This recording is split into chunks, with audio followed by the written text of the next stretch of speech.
Costa's audiobook presents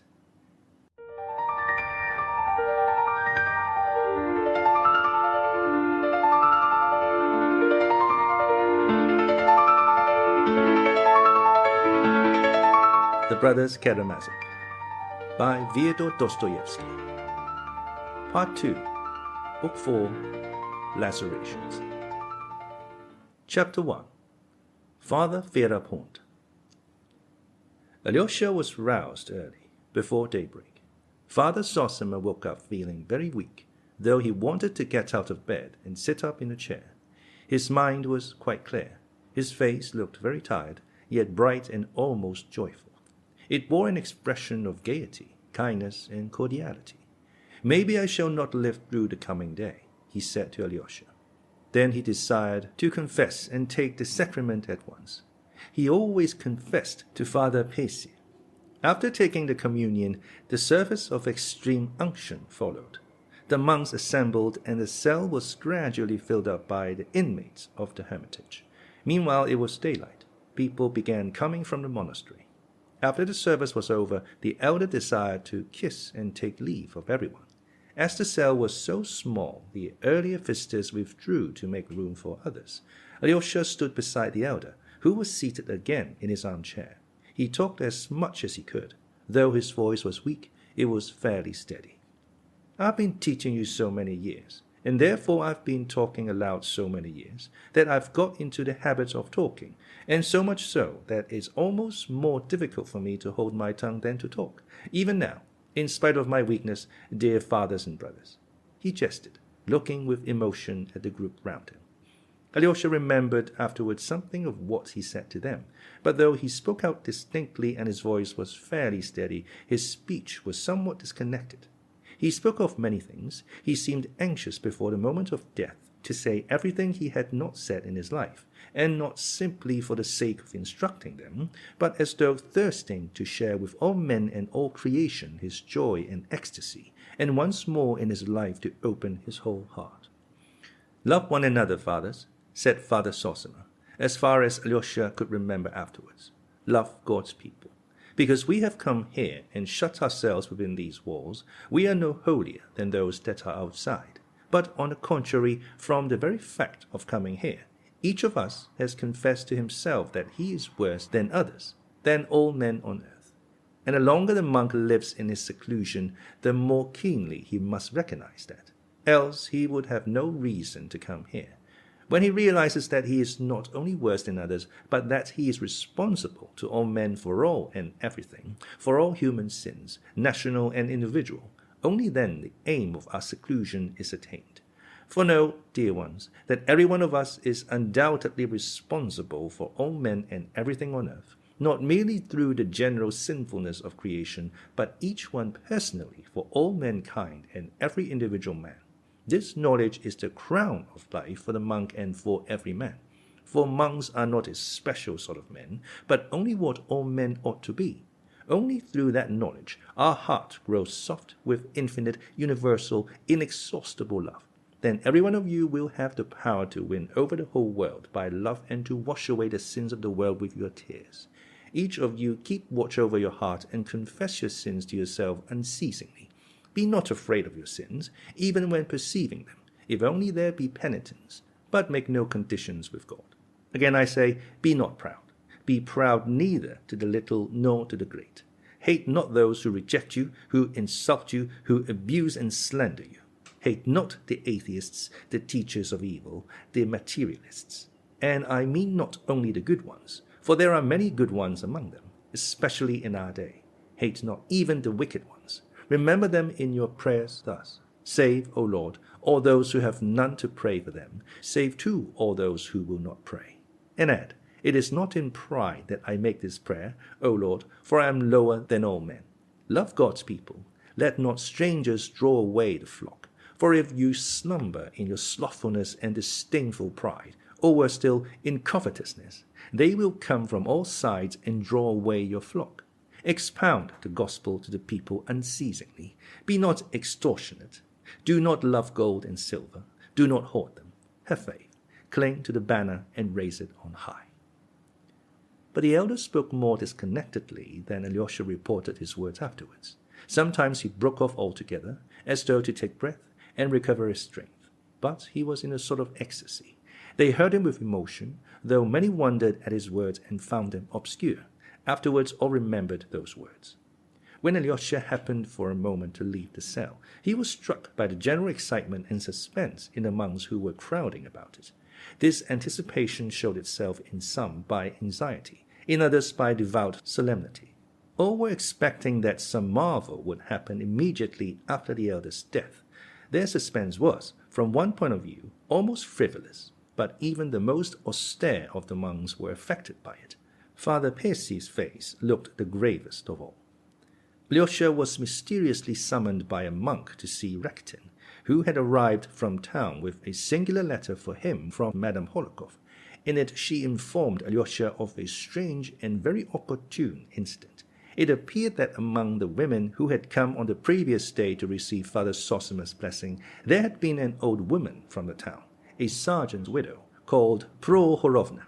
She had inquired whether she might pray for the rest of the soul of her son, Vasenka, who had gone to Irkutsk, and had sent her no news for over a year, to which Father Zossima had answered sternly, forbidding her to do so, and saying that to pray for the living as though they were dead was a kind of sorcery. He afterwards forgave her on account of her ignorance, and added, as though reading the book of the future, words of comfort, that her son Vasya was certainly alive, and he would either come himself very shortly or send a letter, and that she was to go home and expect him.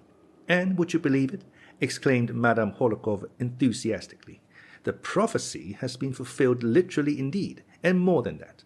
Scarcely had the old woman reached home when they gave her a letter from Siberia which had been awaiting her. But that was not all. In a letter written on the road from Yekaterinburg, Vasya informed his mother that he was returning to Russia with an official, and that 3 weeks after her receiving the letter he hoped to embrace his mother. Madame Hohlakov warmly entreated Alyosha to report this new miracle of prediction to the superior and all the brotherhood. All ought to know of it, she concluded. The letter had been written in haste. The excitement of the writer was apparent in every line of it, but Alyosha had no need to tell the monks, for all knew of it already. Rakitin had commissioned the monk who brought his message to inform most respectfully his reverend Father Percy, that he, Rakitin, has a matter to speak of with him, of such gravity that he dare not defer it for a moment, and humbly begs forgiveness for his presumption. As the monk had given the message to Father Percy, before that to Alyosha, the latter found after reading the letter there was nothing left for him to do but to hand it to Father Percy in confirmation of the story. And even that austere and cautious man, though he frowned as he read the news of the miracle, could not completely restrain some inner emotion. His eyes gleamed, and a grave and solemn smile came into his lips. "We shall see greater things," broke from him. "We shall see greater things yet," the monks around repeated. But Father Percy, frowning again, begged all of them, at least for a time, not to speak of the matter till it be more fully confirmed, seeing there is so much credulity among those of this world, and indeed this might well have chanced naturally, he added, prudently, as it were to satisfy his conscience, though scarcely believing his own disavowal, a fact his listeners very clearly perceived. Within the hour the miracle was of course known to the whole monastery, and many visitors who had come for the Mass. No one seemed more impressed by it than the monk who had come the day before from St. Sylvester, from the little monastery of Abdorsk in the far north. It was he who had been standing near Madame Hohlakov the previous day and had asked Father Zossima earnestly, referring to the healing of the lady's daughter, "How can you presume to do such things?" He was now somewhat puzzled and did not know whom to believe. The evening before he had visited Father Ferapont in his cell apart, behind the apiary, and had been greatly impressed and overawed by the visit. This Father Ferapont was that aged monk so devout in fasting and observing silence who has been mentioned already, as antagonistic to Father Zossima and the whole institution of elders, which he regarded as a pernicious and frivolous innovation. He was a very formidable opponent, although from his practice of silence he scarcely spoke a word to anyone. What made him formidable was that a number of monks fully shared his feeling, and many of the visitors looked upon him as a great saint and ascetic, although they had no doubt that he was crazy. But it was just his craziness attracted them. Father Ferapont never went to see the elder. Though he lived in a hermitage, they did not worry him to keep its regulations, and this too because he behaved as though he were crazy. He was 75 or more, and he lived in a corner beyond the apiary in an old decaying wooden cell which had been built long ago for another great ascetic, Father Iona, who had lived to be 105, and of whose saintly doings many curious stories were still extant in the monastery and the neighborhood. Father Ferapont had succeeded in getting himself installed in this same solitary cell 7 years previously.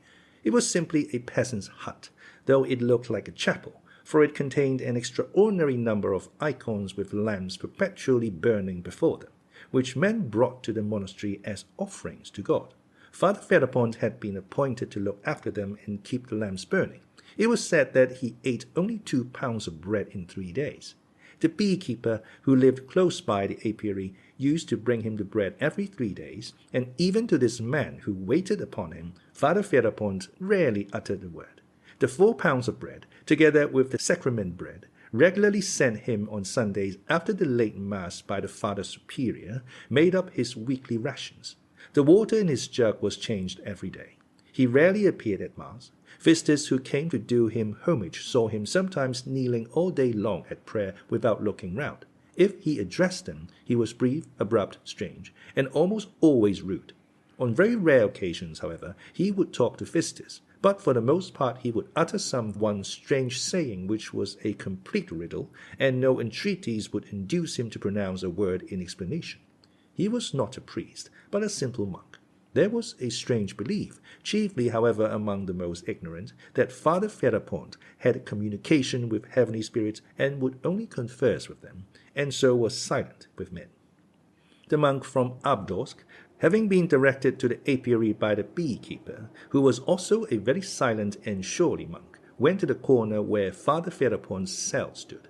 Maybe he will speak as you are a stranger, and maybe you'll get nothing out of him, the beekeeper had warned him. The monk, as he related afterwards, approached in the utmost apprehension.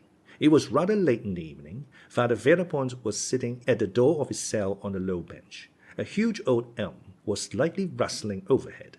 There was an evening freshness in the air. The monk from Abdorsk bowed down before the saint and asked his blessing. "Do you want me to bow down to you, monk?" said Father Ferapont. "Get up." The monk got up. "Blessing, be blessed. Sit beside me. Where have you come from?"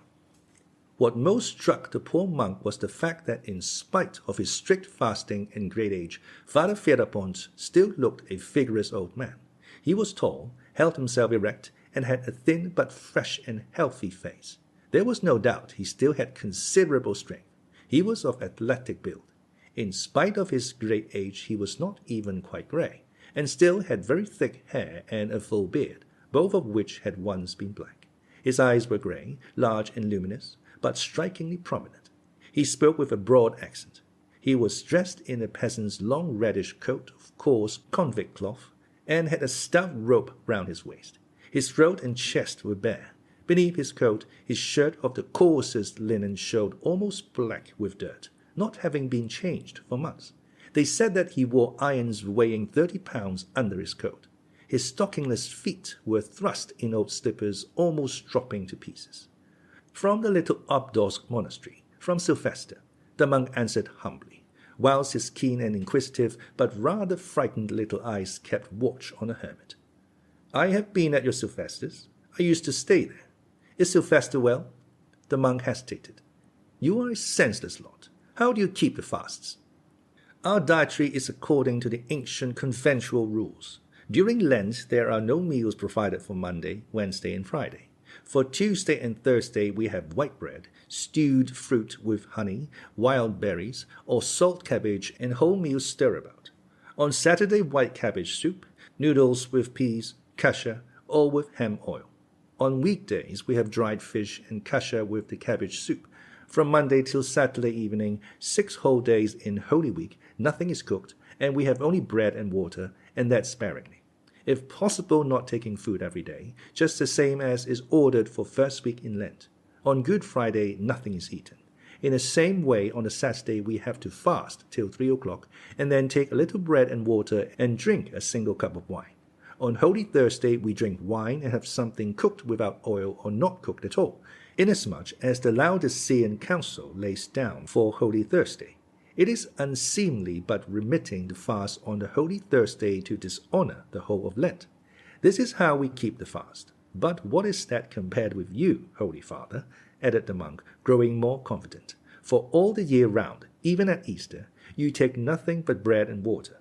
And what we should eat in 2 days lasts you full 7. It's truly marvelous, your great abstinence. And mushrooms? Asked Father Ferapont, suddenly. Mushrooms? Repeated the surprised monk. Yes, I can give up their bread, not needing it at all, and go away into the forest and live there on the mushrooms or the berries. But they can't give up their bread here, wherefore they are in bondage to the devil. Nowadays the unclean deny that there is need of such fasting. Haughty and unclean is their judgment. Oh, true, sighed the monk. And have you seen devils among them? Asked Ferapont. Among them? Among who? Asked the monk, timidly. I went to the Father Superior on Trinity Sunday last year.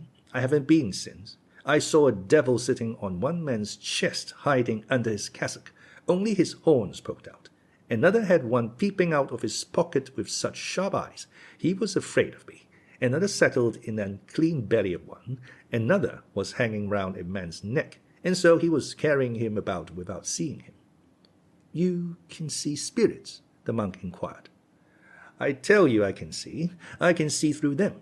When I was coming out from the superiors, I saw one hiding from me behind the door, and a big one, 1.5 yards or more high, with a thick long grey tail, and the tip of his tail was in the crack of the door, and I was quick and slammed the door, pinching his tail in it. He squealed and began to struggle, and I made the sign of the cross over him 3 times, and he died on the spot like a crushed spider. He must have rotted there in a corner and be stinking. But they don't see, they don't smell it. It's a year since I have been there. I reveal it to you, as you are a stranger. Your words are terrible, but, holy and blessed Father, said the monk, growing bolder and bolder, is it true, as they noise abroad even to distant lands about you, that you are in continual communication with the Holy Ghost? He does fly down at times. How does he fly down? In what form? As a bird. The Holy Ghost in the form of a dove. There's the Holy Ghost, and there's the Holy Spirit. The Holy Spirit can appear as other birds, sometimes as a swallow, sometimes a goldfinch, and sometimes as a blue tit. How do you know him from an ordinary tit? He speaks. How does he speak? In what language? Human language. And what does he tell you? Why, today he told me that a fool would visit me and would ask me unseemly questions. You want to know too much, monk. Terrible are your words, most holy and blessed Father. The monk shook his head, but there was a doubtful look in his frightened little eyes. Do you see this tree? Asked Father Ferapont, after a pause. I do, blessed Father. You think it's an elm, but for me it has another shape. What sort of shape? Inquired the monk, after a pause of feigned expectation. It happens at night. You see those 2 branches? In the night it is Christ holding out his arms to me and seeking me with those arms. I see it clearly and tremble. It's terrible, terrible. What is there terrible if it's Christ himself? Why, he'll snatch me up and carry me away. Alive? In the spirit and glory of Elijah. Haven't you heard? He will take me in his arms and bear me away. Though the monk returned to the cell he was sharing with one of the brothers, in considerable perplexity of mind, he still cherished at heart a greater reverence for Father Ferapont than for Father Zossima. He was strongly in favor of fasting, and it was not strange that one who kept so rigid a fast as Father Ferapont should see marvels. His words seemed certainly queer, but God only could tell what was hidden in those words, and were not words and acts commonly seen in those who have sacrificed their intellects for the glory of God? The pinching of the devil's tail he was ready and eager to believe, and not only in the figurative sense. Besides, he had, before visiting the monastery, a strong prejudice against the institution of elders, which he only knew of by hearsay and believed to be a pernicious innovation. Before he had been long at the monastery, he had detected the secret murmurings of some shallow brothers who disliked the institution. He was, besides, a meddlesome, inquisitive man, who poked his nose into everything. This was why the news of the fresh miracle performed by Father Zossima reduced him to extreme perplexity.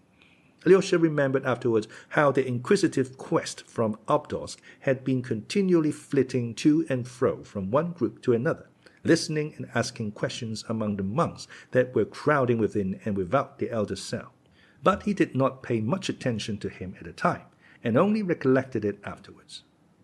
He had no thought to spare for it indeed, for when Father Zossima, feeling tired again, had gone back to bed, he thought of Alyosha as he was closing his eyes, and sent for him. Alyosha ran at once. There was no one else in the cell but Father Percy, Father Iosif, and the novice Porphyry. The elder, opening his weary eyes and looking intently at Alyosha, asked him suddenly, "Are your people expecting you, my son?" Alyosha hesitated. "Haven't they need of you? Didn't you promise someone yesterday to see them today?" "I did promise, to my father, my brothers, others too." "You see, you must go. Don't grieve. Be sure I shall not die without your being by to hear my last word. To you I will say that word, my son. It will be my last gift to you. To you, dear son, because you love me. But now go to keep your promise." Alyosha immediately obeyed, though it was hard to go. But the promise that he should hear his last word on earth, that it should be the last gift to him, Alyosha, sent a thrill of rapture through his soul. He made haste that he might finish what he had to do in the town and return quickly. Father Percy, too, uttered some words of exhortation which moved and surprised him greatly. He spoke as they left the cell together. "Remember, young man, unceasingly," Father Percy began, without preface, "that the science of this world, which has become a great power, has, especially in the last century, analyzed everything divine handed down to us in the holy books. After this cruel analysis, the learned of this world have nothing left of all that was sacred of old. But they have only analyzed the parts and overlooked the whole. And indeed their blindness is marvelous. Yet the whole still stands steadfast before their eyes, and the gates of hell shall not prevail against it. Has it not lasted 19 centuries? Is it not still a living, a moving power in the individual soul and in the masses of people? It is still as strong and living even in the souls of atheists, who have destroyed everything. For even those who have renounced Christianity and attack it, in their inmost being still follow the Christian ideal. For hitherto neither their subtlety nor the ardor of their hearts has been able to create a higher ideal of man and of virtue than the ideal given by Christ of old. When it has been attempted, the result has been only grotesque. Remember this specially, young men, since you are being sent into the world by your departing elder. Maybe, remembering this great day, you will not forget my words, uttered from the heart for your guidance, seeing you are young, and the temptations of the world are great and beyond your strength to endure. Well, now go, my orphan." With these words, Father Percy blessed him.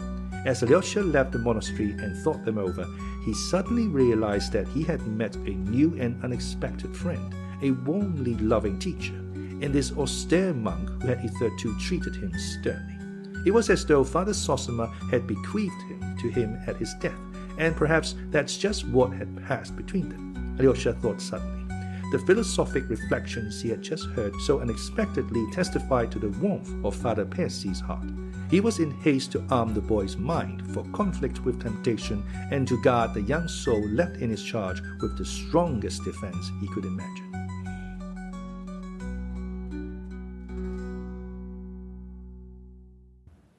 Chapter 2. At his father's. First of all, Alyosha went to his father. On the way he remembered that his father had insisted the day before that he should come without his brother Ivan seeing him. Why so? Alyosha wondered suddenly. Even if my father has something to say to me alone, why should I go in unseen? Most likely, in his excitement yesterday, he meant to say something different, he decided. Yet he was very glad when Marfa Ignatievna, who opened the garden gate to him, told him in answer to his question that Ivan Fyodorovitch had gone out 2 hours ago. "And my father?" "He is up, taking his coffee," Marfa answered somewhat dryly. Alyosha went in. The old man was sitting alone at the table wearing slippers and a little old overcoat. He was amusing himself by looking through some accounts, rather inattentively, however. He was quite alone in the house, for Smelikov too had gone out marketing. Though he had got up early and was trying to put a bold face on it, he looked tired and weak.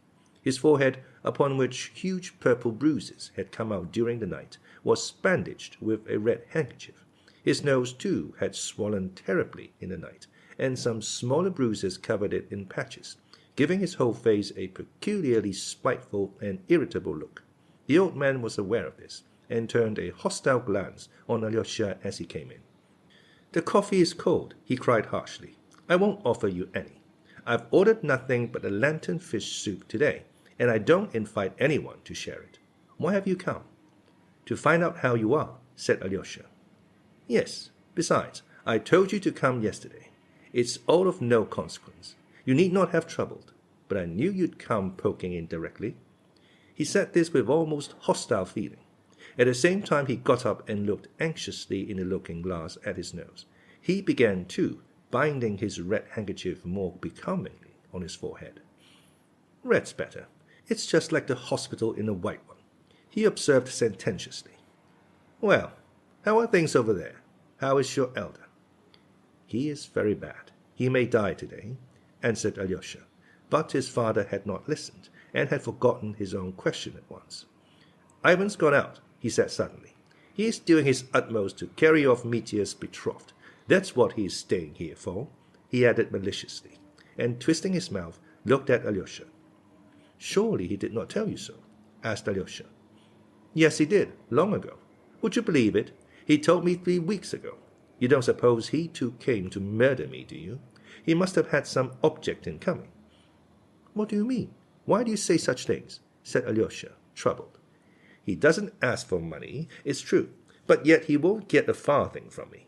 I intend living as long as possible, you may as well know, my dear Alexey Fyodorovitch, and so I need every farthing, and the longer I live, the more I shall need it," he continued, pacing from one corner of the room to the other, keeping his hands in the pockets of his loose, greasy overcoat made of yellow cotton material. "I can still pass for a man at 55, but I want to pass for one for another 20 years. As I get older, you know, I shan't be a pretty object. The wenches won't come to me of their own accord, so I shall want my money. So I am saving up more and more, simply for myself, my dear son Alexey Fyodorovitch.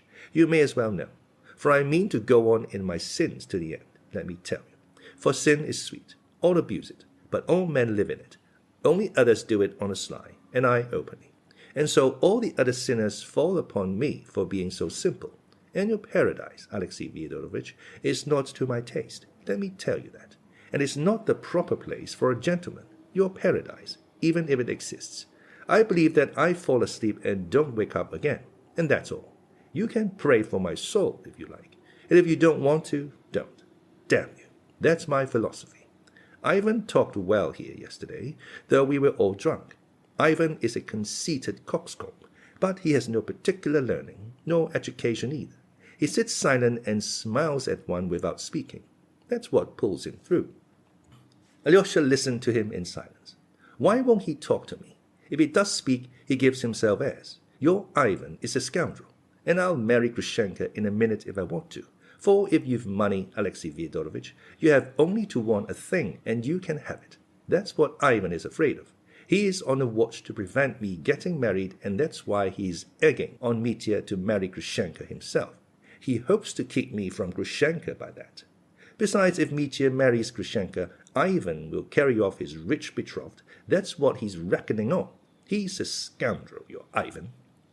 "How cross you are. It's because of yesterday. You had better lie down," said Alyosha.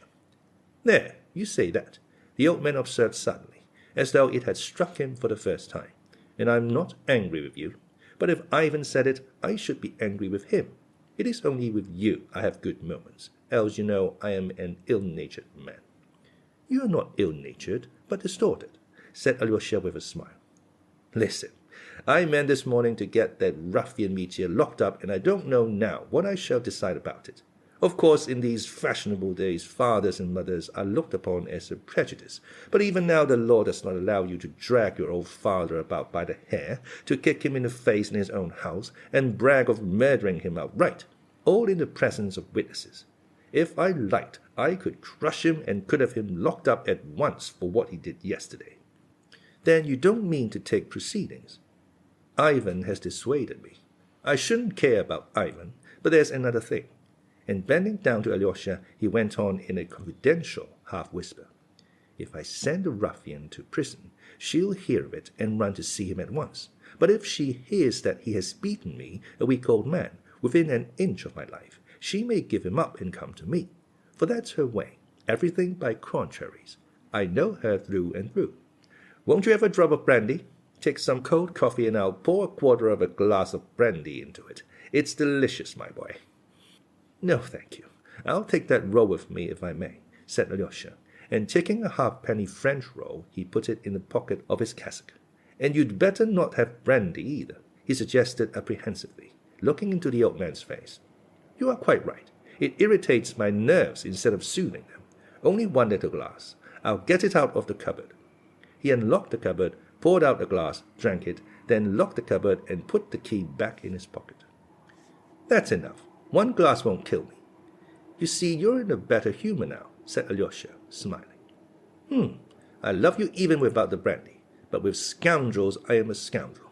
Ivan is not going to Chemashnia. Why is that? He wants to spy how much I give Grushenka if she comes. They are all scoundrels. But I don't recognize Ivan. I don't know him at all. Where does he come from? He's not one of us in soul. As though I'd leave him anything. I shan't leave him, Will, at all. You may as well know. And I'll crush Mitya like a beetle. I squash black beetles at night with my slipper. They squelch when you tread on them. And your Mitya will squelch too. Your Mitya, for you love him. Yes, you love him, and I am not afraid of your loving him. But if Ivan loved him, I should be afraid for myself at his loving him. But Ivan loves nobody. Ivan is not one of us. People like Ivan are not our sort, my boy. They are like a cloud of dust. When the wind blows, the dust will be gone. I had a silly idea in my head when I told you to come today. I wanted to find out from you about Mitya. But if I were to hand him over 1,000 or maybe 2 now, would the beggarly wretch agree to take himself off altogether for 5 years or, better still, 35, and without Grushenka, and give her up once for all, eh? I'll ask him, muttered Alyosha. If you would give him 3,000, perhaps he... That's nonsense. You needn't ask him now. No need. I've changed my mind. It was a nonsensical idea of mine. I won't give him anything. Not a penny. I want my money myself, cried the old man, waving his hand. I'll crush him like a beetle without it. Don't say anything to him or else he will begin hoping. There's nothing for you to do here. You needn't stay. Is that betrothed of his, Katerina Ivanovna, whom he has kept so carefully hidden from me all this time, going to marry him or not? You went to see her yesterday, I believe. Nothing will induce her to abandon him. There you see how dearly these fine young ladies love a rake and a scoundrel. They are poor creatures, I tell you. Those pale young ladies, very different from... if I had his youth and the looks I had then, I'd have been a conquering hero just as he is. He's a low cat, but he shan't have Grushenka. Anyway, he shan't. I'll crush him. His anger had returned with the last words. You can go. There's nothing for you to do here today, he snapped harshly.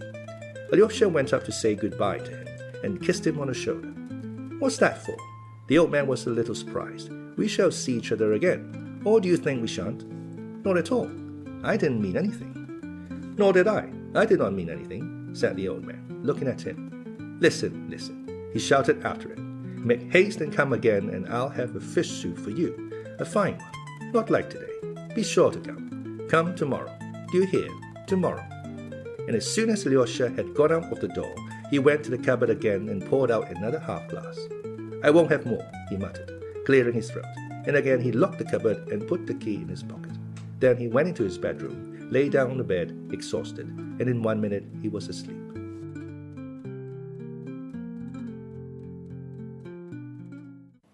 Chapter 3. A Meeting with the Schoolboys. Thank goodness he did not ask me about Grushenka, thought Alyosha. as he left his father's house and turned towards Madame Hohlakov's, or I might have to tell him of my meeting with Grushenka yesterday. Alyosha felt painfully that since yesterday both combatants had renewed their energies, and that their hearts had grown hard again. Father is spiteful and angry. He's made some plan and will stick to it. And what of Dmitri? He too will be harder than yesterday. He too must be spiteful and angry, and he too, no doubt, has made some plan. Oh, I must succeed in finding him today, whatever happens. But Alyosha had not long to meditate. An incident occurred on the road, which, though apparently of little consequence, made a great impression on him. Just after he had crossed the square and turned a corner coming out into Mihailovsky Street, which is divided by a small ditch from the High Street, he saw a group of schoolboys between the ages of 9 and 12 at the bridge. They were going home from school, some with their bags on their shoulders, others with leather satchels slung across them, some in short jackets, others in little overcoats. Some even had those high boots with creases round the ankles, such as little boys spoiled by rich fathers love to wear. The whole group was talking eagerly about something, apparently holding a council. Alyosha had never from his Moscow days been able to pass children without taking notice of them, and although he was particularly fond of children of 3 or thereabout, he liked schoolboys of 10 and 11 too, and so, anxious as he was today, he wanted at once to turn aside to talk to them. He looked into their excited, rosy faces, and noticed at once that all the boys had stones in their hands. Behind the ditch, some 30 paces away, there was another schoolboy standing by a fence. He too had a satchel at his side. He was about 10 years old, pale, delicate-looking, and with sparkling black eyes. He kept an attentive and anxious watch on the other 6, obviously his schoolfellows with whom he had just come out of school, but with whom he had evidently had a feud. Alyosha went up and, addressing a fair, curly-headed, rosy boy in a black jacket, observed, "When I used to wear a satchel like yours, I always used to carry it on my left side, so as to have my right hand free. But you've got yours on your right side, so it will be awkward for you to get at it." Alyosha had no art or premeditation in beginning with this practical remark, but it is the only way for a grown-up person to get at once into confidential relations with a child, or still more with a group of children. One must begin in a serious, business-like way so as to be on a perfectly equal footing. Alyosha understood it by instinct. But he is left-handed. Another, a fine, healthy-looking boy of 11, answered promptly. All the others stared at Alyosha. "He even throws stones with his left hand," observed a third.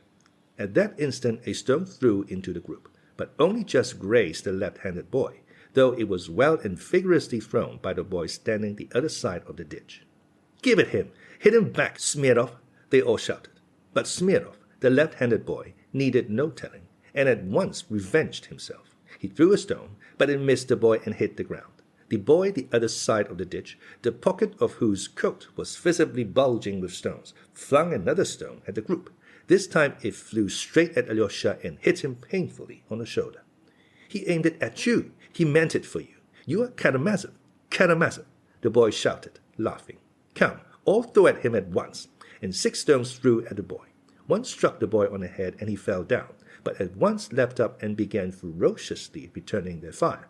Both sides threw stones incessantly. Many of the group had their pockets full too. "What are you about? Aren't you ashamed? 6 against 1. Why, you killed him," cried Alyosha. He ran forward and met the flying stones to screen the solitary boy. 3 or 4 ceased throwing for a minute. "He began first," cried a boy in a red shirt in an angry, childish voice. "He is a beast. He stabbed Krasotkin in class the other day with a penknife. It bled. Krasotkin wouldn't tell tales, but he must be thrashed." "But what for? I suppose you tease him." "There, he sent a stone in your back again. He knows you," cried the children. "It's you he's throwing at now, not us. Come, all of you, at him again. Don't miss, Smirnov." And again a fire of stones, and a very vicious one, began. The boy the other side of the ditch was hit in the chest. He screamed, began to cry, and ran away uphill towards Mihailovsky Street. They all shouted, "Aha! He's funking! He's running away!" Wisp of tow. "You don't know what a beast he is, Karamazov. Killing is too good for him," said the boy in the jacket, with flashing eyes. He seemed to be the eldest. "What's wrong with him?" asked Alyosha. "Is he a tell-tale or what?" The boys looked at one another as though derisively. Are you going that way, to Mihailovsky? The same boy went on. Catch him up. You see he's stopped again. He's waiting and looking at you. He is looking at you, the other boys chimed in. You ask him. Does he like a disheveled wisp of tow? Do you hear? Ask him that. There was a general burst of laughter.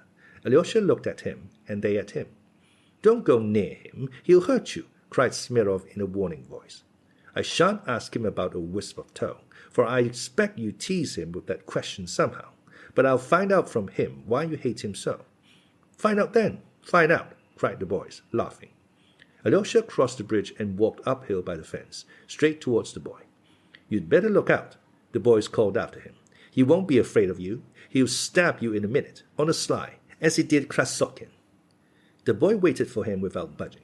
Coming up to him, Alyosha saw facing him a child of about 9 years old. He was an undersized, weakly boy with a thin, pale face, with large dark eyes that gazed at him vindictively. He was dressed in a rather shabby old overcoat, which he had monstrously outgrown.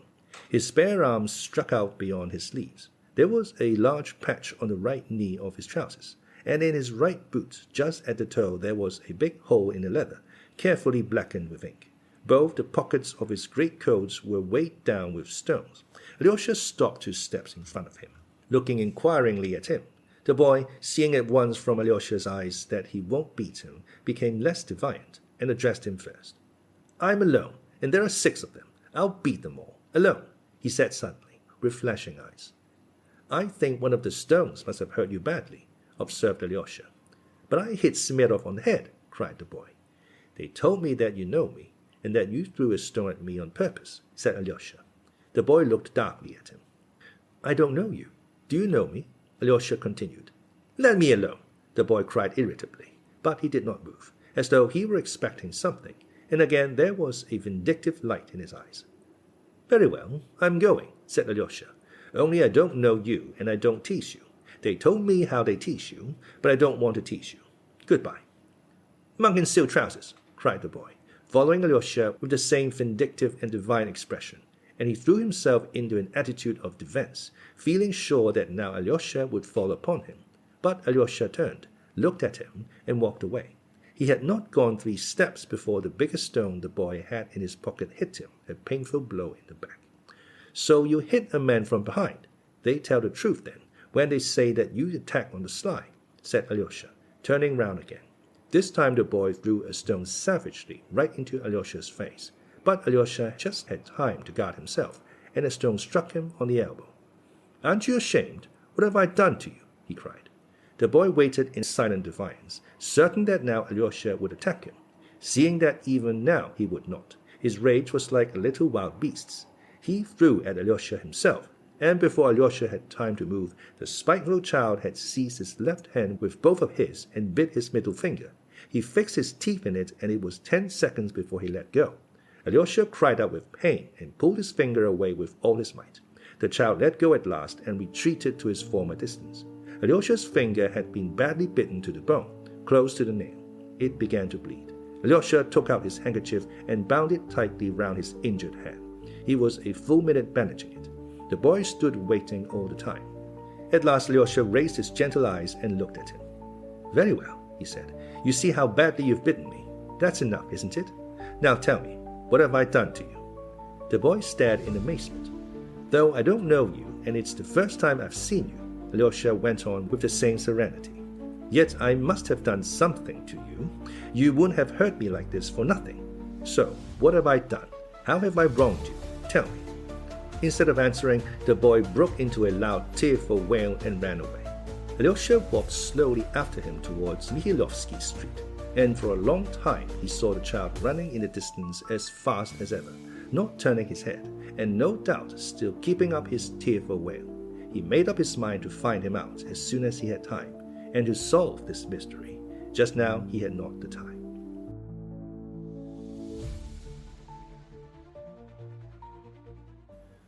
Chapter 4. At the Hohlakovs.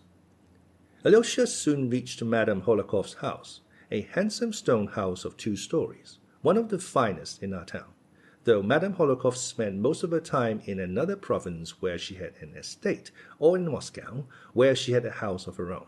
yet she had a house in our town too, inherited from her forefathers.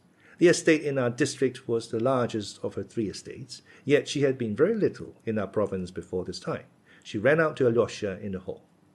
"Did you get my letter about the new miracle?" She spoke rapidly and nervously. "Yes." "Did you show it to everyone? He restored the son to his mother." "He is dying today," said Alyosha. "I have heard. I know. Oh, how I long to talk to you or someone, about all this. No, to you. And how sorry I am I can't see him. The whole town is in excitement. They are all suspense. But now, do you know Katerina Ivanovna is here now?" "Ah, that's lucky," cried Alyosha. "Then I shall see her here. She told me yesterday to be sure to come and see her today." I know all. I've heard exactly what happened yesterday, and the atrocious behavior of that creature. C'est tragique. And if I'd been in her place, I don't know what I should have done. And your brother Dmitri Fyodorovich, what do you think of him? My goodness, Alexei Fyodorovich, I am forgetting. Only fancy, your brother is in there with her, not that dreadful brother who was so shocking yesterday, but the other, Ivan Fyodorovich. He is sitting with her talking. They are having a serious conversation. If you could only imagine what's passing between them now. It's awful. I tell you, it's lacerating. It's like some incredible tale of horror. They are ruining their lives for no reason anyone can see. They both recognize it and revel in it. I've been watching for you. I've been thirsting for you. It's too much for me. That's the worst of it. I'll tell you all about it presently, but now I must speak of something else, the most important thing. I had quite forgotten what's most important. Tell me, why has Liz been in hysterics? As soon as she heard you were here, she began to be hysterical. Maman, it's you who are hysterical now, not I. Liz's voice caroled through a tiny crack of the door at the side. Her voice sounded as though she wanted to laugh, but was doing her utmost to control it. Alyosha at once noticed the crack, and no doubt Liz was peeping through it, but that he could not see. And no wonder, Liz, no wonder. Your caprices will make me hysterical too. But she's so ill, Alexei Fyodorovich. She has been so ill all night, feverish and moaning. I could hardly wait for the morning and for Hiezonstube to come. He says that he can make nothing of it, that we must wait. Hiezonstube always comes and says that he can make nothing of it. As soon as you approached the house, she screamed, fell into hysterics, and insisted on being wheeled back into this room here. Mamma, I didn't know he had come. It wasn't on his account I wanted to be wheeled into this room. That's not true, Liz. Yulia ran to tell you that Alexei Fyodorovich was coming. She was on the lookout for you. My darling Mamma, it's not at all clever of you. But if you want to make up for it and say something very clever, dear Mamma, you'd better tell our honored visitor, Alexei Fyodorovich, that he has shown his want of wit by venturing to us after what happened yesterday, and although everyone is laughing at him. Liz, you go too far. I declare I shall have to be severe. Who laughs at him? I'm so glad he has come. I need him. I can't do without him. Oh, Alexei Fyodorovich, I'm exceedingly unhappy. But what's the matter with you, Mamma, darling? Ah, your caprices, Liz, your fidgetiness, your illness, that awful night of fever, that awful everlasting Hiezonstube. Everlasting, everlasting. That's the worst of it. Everything, in fact, everything. Even that miracle, too. Oh, how it has upset me, how it has shattered me, that miracle, dear Alexei Fyodorovich. And that tragedy in the drawing-room, it's more than I can bear, I warn you. I can't bear it. A comedy, perhaps, not a tragedy. Tell me, will Father Zossima live till tomorrow? Will he? Oh, my God, what is happening to me? Every minute I close my eyes and see that all nonsense, all nonsense. I should be very grateful, Alyosha interrupted suddenly, if you could give me a clean rag to bind up my finger with. I have hurt it, and it's very painful. Alyosha unbound his bitten finger. The handkerchief was soaked with blood. Madame Hohlakov screamed and shut her eyes. Good heavens, what a wound! How awful! But as soon as Liz saw Alyosha's finger through the crack, she flung the door wide open. Come here, she cried imperiously. No nonsense now. Good heavens, why have you stand there saying nothing about it all this time? He might have bled to death, Mamma. How did you do it? Water, water. You must wash it first of all. Simply hold it in cold water and stop the pain, and keep it there. Keep it there. Make haste, Mamma. Some water in the slop basin. But do make haste. She finished nervously. She was quite frightened at the sight of Alyosha's wound. Shouldn't we send for Hiazon's tube? Cried Madame Hohlakov. Mamma, you'll be the death of me. Your Hiazon's tube will come and say that he can make nothing of it. Water, water. Mamma, for goodness sake, go yourself and hurry Yulia. She's such a slow coach and never can come quickly. Make haste, Mamma, or I shall die. Why, it's nothing much, cried Alyosha, frightened at his alarm. Yulia ran in with water and Alyosha put his finger in it. Some lint, Mamma. For mercy's sake, bring some lint and that muddy caustic lotion for wounds. What's it called? We've got some. You know where the bottle is, Mamma. It's in your bedroom in the right-hand cupboard. There's a big bottle of it there with the lint. I'll bring everything in a minute, Liz. Only don't scream and don't fuss. You see how bravely Alexey Fyodorovich bears it. Where did you get such a dreadful wound, Alexey Fyodorovich? Madame Hohlakov hastened away. This was all Liz was waiting for. First of all, answer the question. Where did you get hurt like this? She asked Alyosha quickly. And then I'll talk to you about something quite different. Well, instinctively feeling that the time of her mother's absence was precious for her, Alyosha hastened to tell her of his enigmatic meeting with the schoolboys in the fewest words possible. Liz clasped her hands at his story. How can you, and in that dress too, associate with schoolboys? She cried angrily, as though she had a right to control him. You are nothing but a boy yourself if you can do that, a perfect boy. But you must find out from me about that horrid boy and tell me all about it, for there's some mystery in it. Now for the second thing. But first the question. Does the pain prevent you talking about utterly unimportant things, but talking sensibly? Of course not, and I don't feel much pain now. That's because your finger is in the water. It must be changed directly, for it will get warm in a minute. Yulia, bring some ice from the cellar and another basin of water. Now she's gone, I can speak. Will you give me the letter I sent you yesterday, dear Alexey Fyodorovich? Be quick, for Mamma will be back in a minute and I don't want...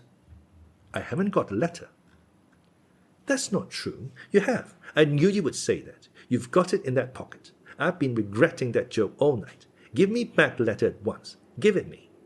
I've left it at home. But you can't consider me as a child, a little girl, after that silly joke.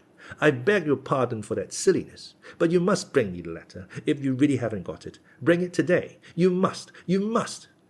Today I can't possibly, for I am going back to the monastery and I shan't come and see you for the next 2 days. 3 or 4, perhaps, for Father Zossima. 4 days? What nonsense! Listen, did you laugh at me very much? I didn't laugh at all. Why not? Because I believed all you said. You are insulting me. Not at all. As soon as I read it, I thought that all that would come to pass, for as soon as Father Zossima dies, I am to leave the monastery. Then I shall go back and finish my studies, and when you reach the legal age, we will be married. I shall love you. Though I haven't had time to think about it, I believe I couldn't find a better wife than you, and Father Zossima tells me I must marry. But I am a cripple, wheeled about in a chair, laughed Liz, flushing crimson. I'll wheel you about myself, but I'm sure you'll get well by then.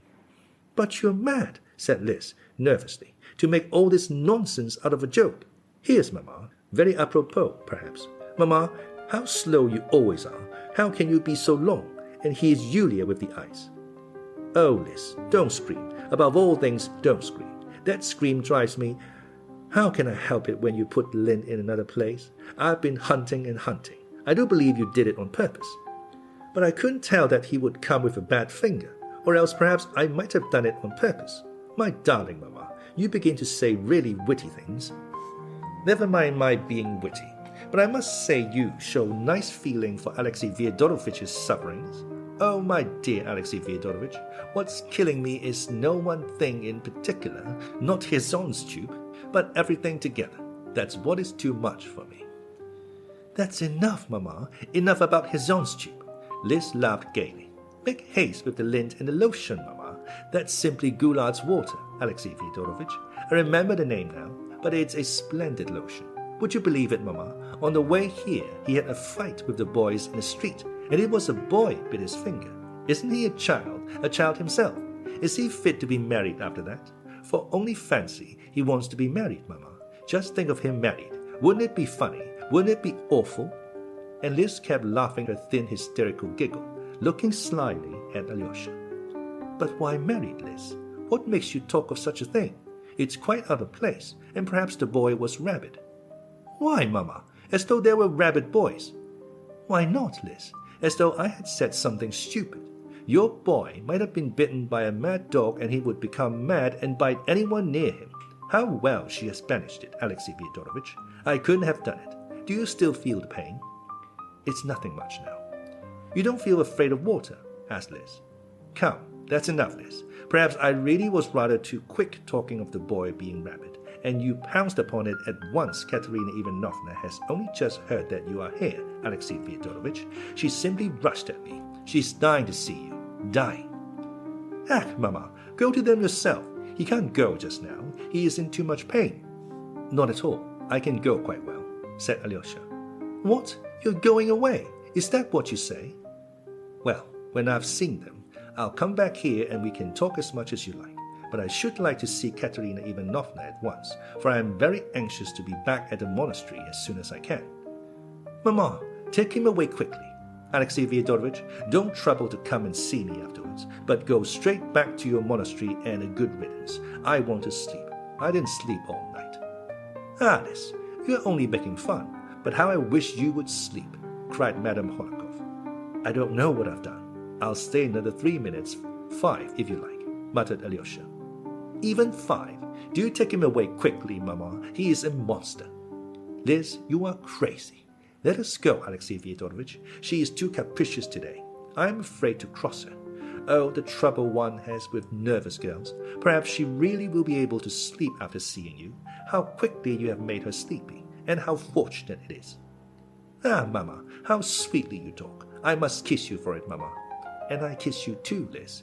"Listen, Alexey Fyodorovich," Madame Hohlakov began mysteriously and importantly, speaking in a rapid whisper. "I don't want to suggest anything. I don't want to lift the veil. You will see for yourself what's going on. It's appalling. It's the most fantastic farce. She loves your brother, Ivan, and she is doing her utmost to persuade herself she loves your brother, Dmitri. It's appalling. I'll go in with you, and if they don't turn me out, I'll stay to the end."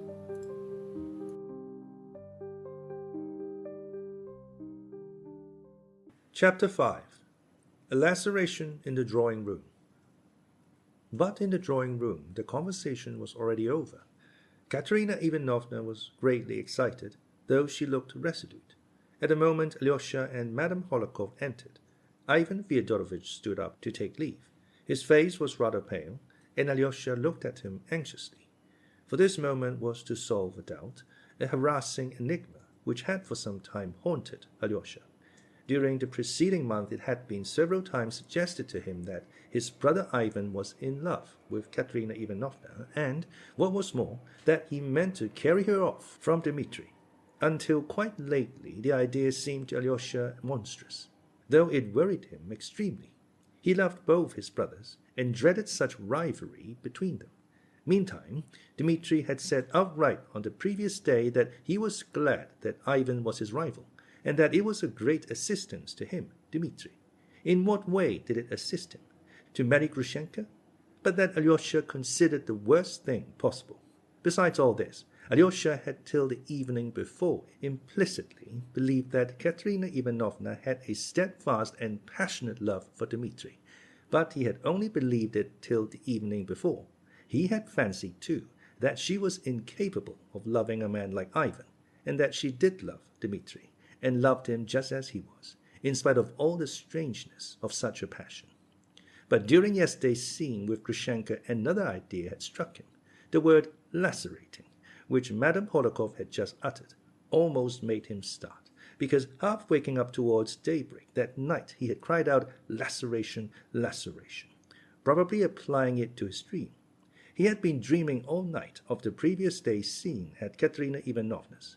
Now Alyosha was impressed by Madame Hohlakov's blunt and persistent assertion that Katerina Ivanovna was in love with Ivan, and only deceived herself through some sort of pose from self-laceration, and tortured herself by her pretended love for Dmitri from some fancied duty of gratitude. Yes, he thought, perhaps the whole truth lies in those words. But in that case, what was Ivan's position? Alyosha felt instinctively that a character like Katerina Ivanovna's must dominate, and she could only dominate someone like Dmitri, and never a man like Ivan. For Dmitri might at last submit to her domination to his own happiness, but Ivan, no. Ivan could not submit to her, and such submission would not give him happiness. Alyosha could not help believing that of Ivan. And now all these doubts and reflections flitted through his mind as he entered the drawing-room. Another idea, too, forced itself upon him. What if she loved neither of them, neither Ivan nor Dmitri?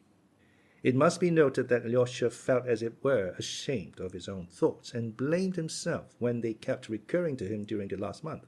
What do I know about love and women, and how can I decide such questions? He thought reproachfully, after such doubts and surmises.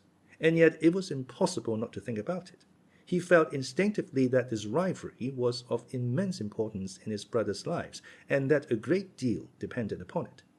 One reptile will devour the other, Ivan had pronounced the day before, speaking in anger of his father and Dmitri. So Ivan looked upon Dmitri as a reptile, and perhaps had long done so. Was it perhaps since he had known Katerina Ivanovna? That phrase had, of course, escaped Ivan unawares yesterday, but that only made it more important. If he felt like that, what chance was there of peace? Were there not, on the contrary, new grounds for hatred and hostility in their family? And with which of them was Alyosha to sympathize? And what was he to wish for each of them? He loved them both, but what could he desire for each in the midst of these conflicting interests? He might go quite astray in this maze, and Alyosha's heart could not endure uncertainty, because his love was always of an active character. He was incapable of passive love. If he loved anyone, he set to work at once to help him. And to do so, he must know what he was aiming at. He must know for certain what was best for each, and having ascertained this, it was natural for him to help them both. But instead of a definite aim, he found nothing but uncertainty and perplexity on all sides. It was lacerating, as it was said just now. But what could he understand even in this laceration? He did not understand the first word in this perplexing maze. Seeing Alyosha, Katerina Ivanovna said quickly and joyfully to Ivan, who had already got up to go, "A minute! Stay another minute. I want to hear the opinion of this person here whom I trust absolutely. Don't go away," she added, addressing Madame Hohlakov. She made Alyosha sit down beside her, and Madame Hohlakov sat opposite, by Ivan. "You are all my friends here, all I have in the world, my dear friends," she began warmly, in a voice which quivered with genuine tears of suffering, and Alyosha's heart warmed to her at once. "You, Alexey Fyodorovitch, were witness yesterday of that abominable scene, and saw what I did. You did not see it, Ivan Fyodorovitch. He did. What he thought of me yesterday, I don't know. I only know one thing, that if it were repeated today, this minute, I should express the same feelings again as yesterday. The same feelings, the same words, the same actions. You remember my actions, Alexey Fyodorovitch. You checked me in one of them. I must tell you that I can't get over it. Listen, Alexey Fyodorovitch, I don't even know whether I still love him. I feel pity for him, and that is a poor sign of love. If I loved him, if I still loved him, perhaps I shouldn't be sorry for him now, but should hate him." Her voice quivered, and tears glittered on her eyelashes. Alyosha shuddered inwardly. That girl is truthful and sincere, he thought, and she does not love Dmitri any more.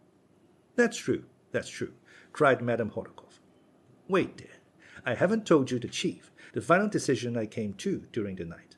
I feel that perhaps my decision is a terrible one, for me, but I foresee that nothing will induce me to change it. Nothing. It will be so all my life. My dear, kind, ever faithful and generous adviser, the one friend I have in the world, Ivan Fyodorovitch, with his deep insight into the heart, approves and commends my decision. He knows it." "Yes, I approve of it," Ivan assented, in a subdued but firm voice. "But I should like Alyosha, too. I should like Alexey Fyodorovitch, too, to tell me before my two friends whether I am right. I feel instinctively that you, Alyosha, my dear brother," she said again ecstatically, taking his cold hand in her hot one, I foresee that your decision, your approval, will bring me peace, in spite of all my sufferings, for, after your words, I shall be calm and submit. I feel that. I don't know what you are asking me, said Alyosha, flushing. I only know that I love you and at this moment wish for your happiness more than my own, but I know nothing about such affairs. Something impelled him to add hurriedly. In such affairs, Alexey Fyodorovitch, in such affairs, the chief thing is honor and duty and something higher. I don't know what, but higher perhaps even than duty. I am conscious of this irresistible feeling in my heart, and it compels me irresistibly. But it may all be put into words. I've already decided, even if he marries that creature, she began solemnly, whom I never, never can forgive, even then I will not abandon him. Henceforth I will never, never abandon him, she cried, breaking into a sort of pale, hysterical ecstasy. Not that I would run after him continually, get in his way and worry him. Oh, no. I will go away to another town, where you like, but I will watch over him all my life. I will watch over him all my life unceasingly. When he becomes unhappy with that woman, and that is bound to happen quite soon, let him come to me, and he will find a friend, a sister. Only a sister, of course, and so forever. But he will learn at least that that sister is really his sister, who loves him and has sacrificed all her life to him. I will gain my point. I will insist on his knowing me and confiding entirely in me without reserve, she cried, in a sort of frenzy. I will be a god to whom he can pray, and that, at least, he owes me for his treachery and for what I suffered yesterday through him. And let him see that all my life I will be true to him and the promise I gave him, in spite of his being untrue and betraying me. I will become nothing but a means for his happiness, or, how should I say, an instrument, a machine for his happiness, and that for my whole life, and that he may see that all his life. That's my decision. Ivan Fyodorovitch fully approves me. She was breathless. She had perhaps intended to express her idea with more dignity, art, and naturalness, but her speech was too hurried and crude. It was full of youthful impulsiveness. It betrayed that she was still smarting from yesterday's insult, and that her pride craved satisfaction. She felt this herself. Her face suddenly darkened, and an unpleasant look came into her eyes. Alyosha at once saw it and felt a pang of sympathy. His brother Ivan made it worse by adding, I've only expressed my own view, he said. From anyone else, this would have been affected and overstrained. But from you, no. Any other woman would have been wrong. But you're right. I don't know how to explain it. But I see that you are absolutely genuine, and therefore you are right. But that's only for the moment. And what does this moment stand for? Nothing but yesterday's insult. Madame Hohlakov obviously had not intended to interfere, but she could not refrain from this very just comment. Quite so, cried Ivan, with peculiar eagerness, obviously annoyed at being interrupted. In anyone else, this moment would be only due to yesterday's impression, and would be only a moment. But with Katerina Ivanovna's character, that moment will last all her life. What for anyone else would be only a promise is for her an everlasting, burdensome, grim perhaps, but unflagging duty. And she will be sustained by the feeling of this duty being fulfilled. Your life, Katerina Ivanovna, will henceforth be spent in painful brooding over your own feelings, your own heroism, and your own suffering. But in the end that suffering will be softened and will pass into sweet contemplation of the fulfillment of a bold and proud design. Yes, proud it certainly is, and desperate in any case, but a triumph for you.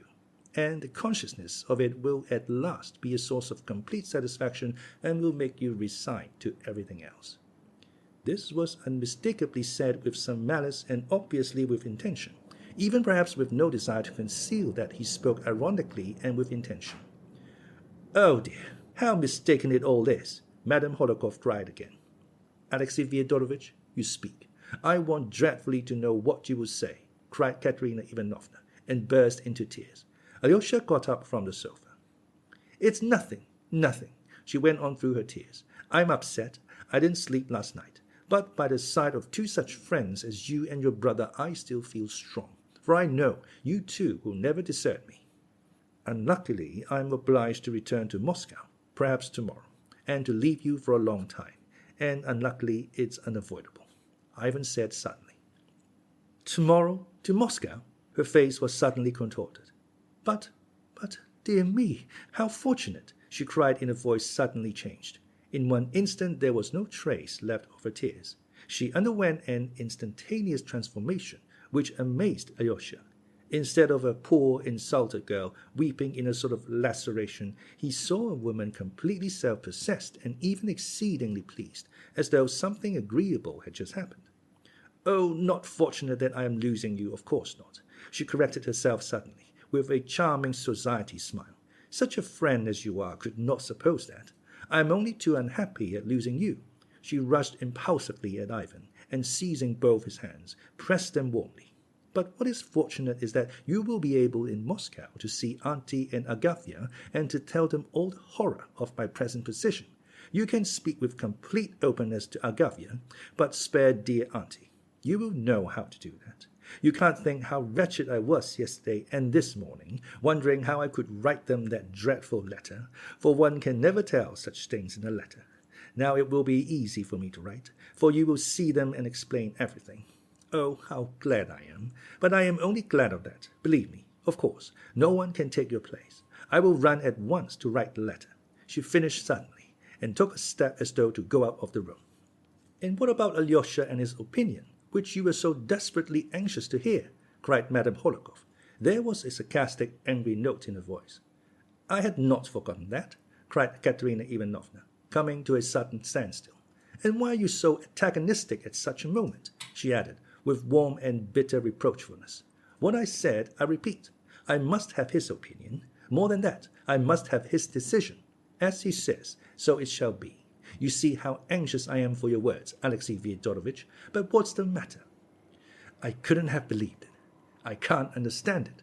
Alyosha cried suddenly in distress. What? What? He is going to Moscow, and you cry out that you are glad. You said that on purpose. And you begin explaining that you are not glad of that, but sorry to be losing a friend. But that was acting too. You were playing a part, as in a theatre. In a theatre? What? What do you mean?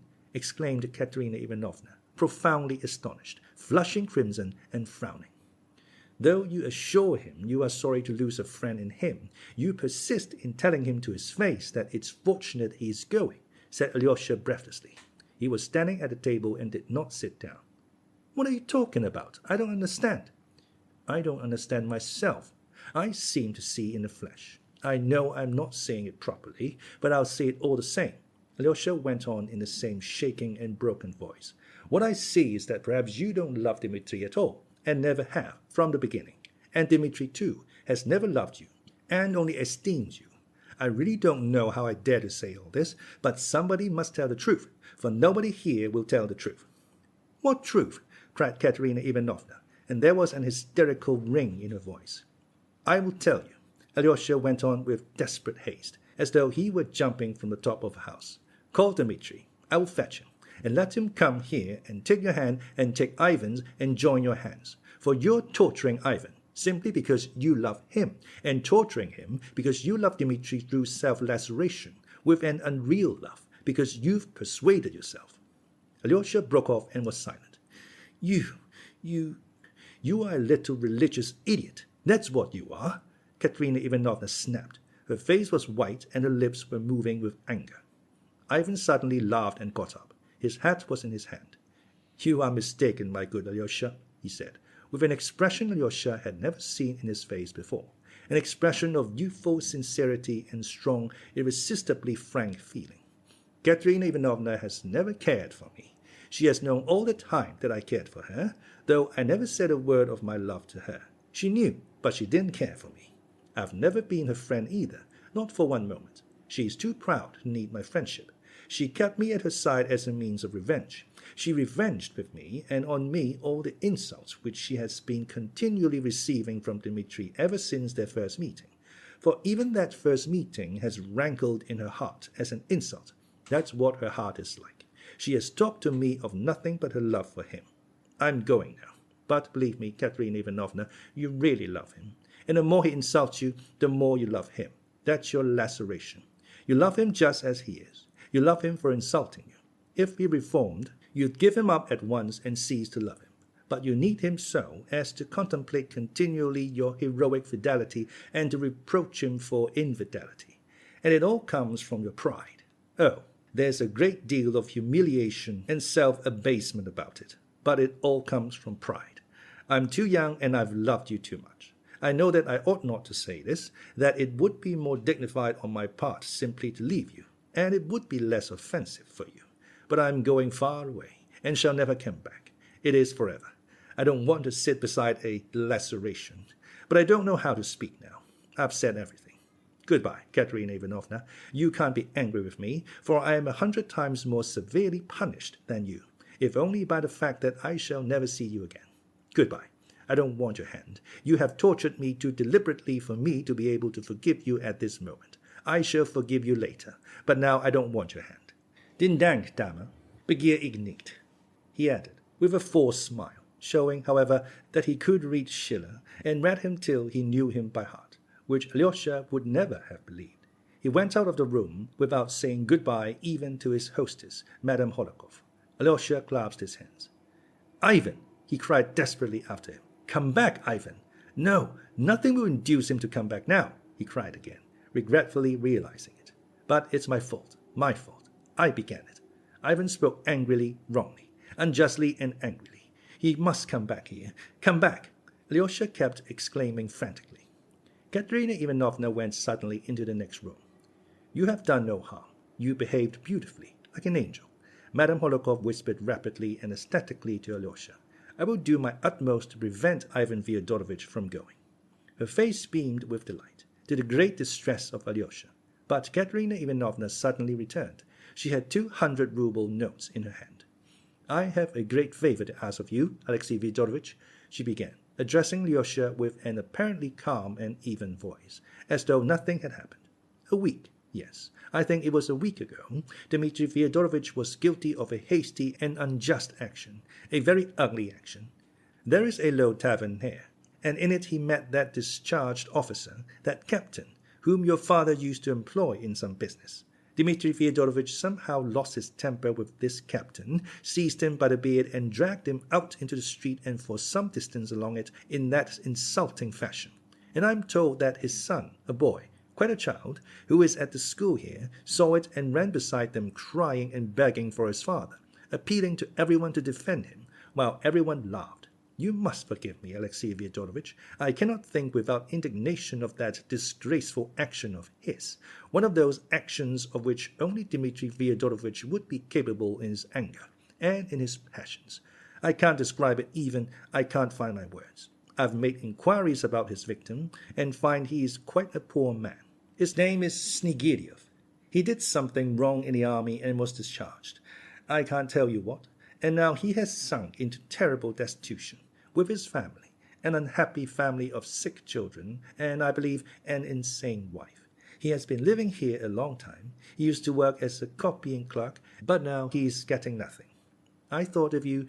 That is, I thought. I don't know. I am so confused. You see, I wanted to ask you, my dear Alexey Fyodorovitch, to go to him, to find some excuse to go to them.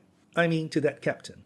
Oh, goodness, how badly I explained it, and delicately, carefully, as only you know how to, manage to give him this assistance, these 200 rubles. He will be sure to take it. I mean, persuade him to take it. Or rather, what do I mean? You see, it's not by way of compensation to prevent him from taking proceedings, but simply a token of sympathy, of a desire to assist him from me, Dmitri Fyodorovitch's betrothed, not from himself. But you know, I would go myself. But you know how to do it ever so much better. He lives in Lake Street, in the house of a woman called Kalmikov. For God's sake, Alexey Fyodorovitch, do it for me. And now I'm rather tired. Goodbye. She turned and disappeared behind a portiere so quickly that Alyosha had not time to utter a word, though he wanted to speak. He longed to beg her pardon, to blame himself, to say something. For his heart was full and he could not bear to go out of the room without it. But Madame Hohlakov took him by the hand and drew him along with her. In the hall she stopped him again as before. She is proud. She is struggling with herself, but kind, charming, generous, she exclaimed in a half-whisper. Oh, how I love her, especially sometimes, and how glad I am again of everything. Dear Alexey Fyodorovich, you didn't know, but I must tell you that we all both parents, I and all of us, Liz, even, have been hoping and praying for nothing for the last month but that she may give up your favorite Dmitri, who takes no notice of her and does not care for her, and may marry Ivan Fyodorovich, such an excellent and cultivated young man who loves her more than anything in the world. We are in a regular plot to bring it about, and I'm even staying on here, perhaps on that account. But she has been crying. She has been wounded again, cried Alyosha. Never trust a woman's tears, Alexey Fyodorovich. I'm never for the women in such cases. I am always on the side of the men. Mamma, you are spoiling him, Liz's little voice cried from behind the door. No, it was all my fault. I am horribly to blame, Alyosha repeated unconsoled, hiding his face in his hands in an agony of remorse for his indiscretion. Quite the contrary. You behave like an angel, like an angel. I'm ready to say so 1,000 times over. Mamma, how has he behaved like an angel?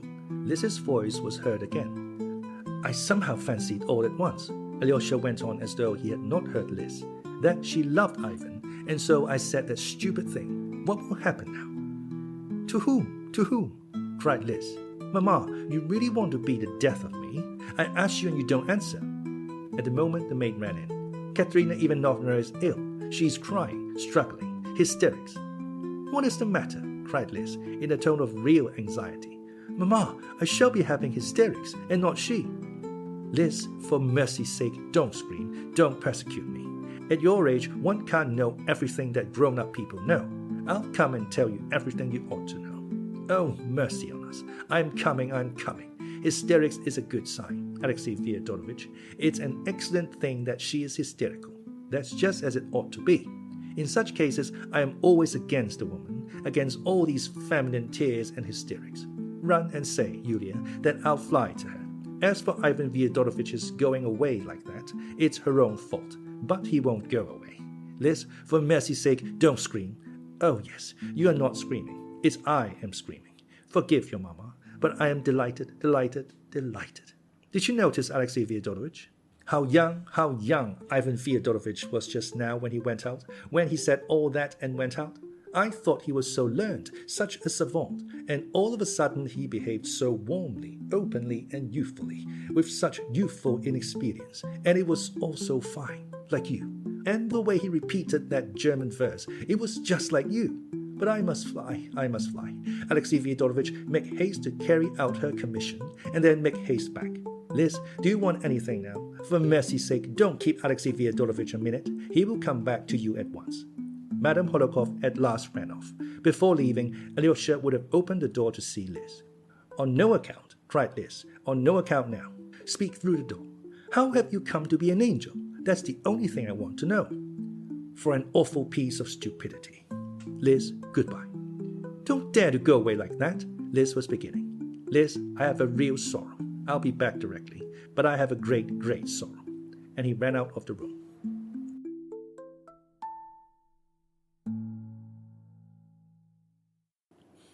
Chapter 6. A laceration in a cottage. He certainly was really grieved in a way he had seldom been before. He had rushed in like a fool, and meddled in what? In a love affair. But what do I know about it? What can I tell about such things? He repeated to himself for the 100th time, flushing crimson. Oh, being ashamed would be nothing. Shame is only the punishment I deserve. The trouble is, I shall certainly have caused more unhappiness, and Father Zossima sent me to reconcile and bring them together. Is this the way to bring them together? Then he suddenly remembered how he had tried to join their hands, and he felt fearfully ashamed again. Though I acted quite sincerely, I must be more sensible in the future, he concluded suddenly, and did not even smile at his conclusion. Katerina Ivanovna's commission took him to Lake Street, and his brother Dmitri lived close by, in a turning out of Lake Street. Alyosha decided to go to him in any case before going to the captain, though he had a presentiment that he would not find his brother. He suspected that he would intentionally keep out of his way now, but he must find him anyhow. Time was passing. The thought of his dying elder had not left Alyosha for 1 minute from the time he set off from the monastery. There was one point which interested him particularly about Katerina Ivanovna's commission, when she had mentioned the captain's son, the little schoolboy who had run beside his father crying. The idea had at once struck Alyosha that this must be the schoolboy who had bitten his finger when he, Alyosha, asked him what he had done to hurt him. Now Alyosha felt practically certain of this, though he could not have said why. Thinking of another subject was a relief, and he resolved to think no more about the mischief he had done, and not to torture himself with remorse, but to do what he had to do, let come what would. At that thought he was completely comforted. Turning to the street where Dmitri lodged, he felt hungry, and taking out of his pocket the roll he had brought from his father's, he ate it. It made him feel stronger. Dmitri was not at home. The people of the house, an old cabinet maker, his son, and his old wife, looked with positive suspicion at Alyosha.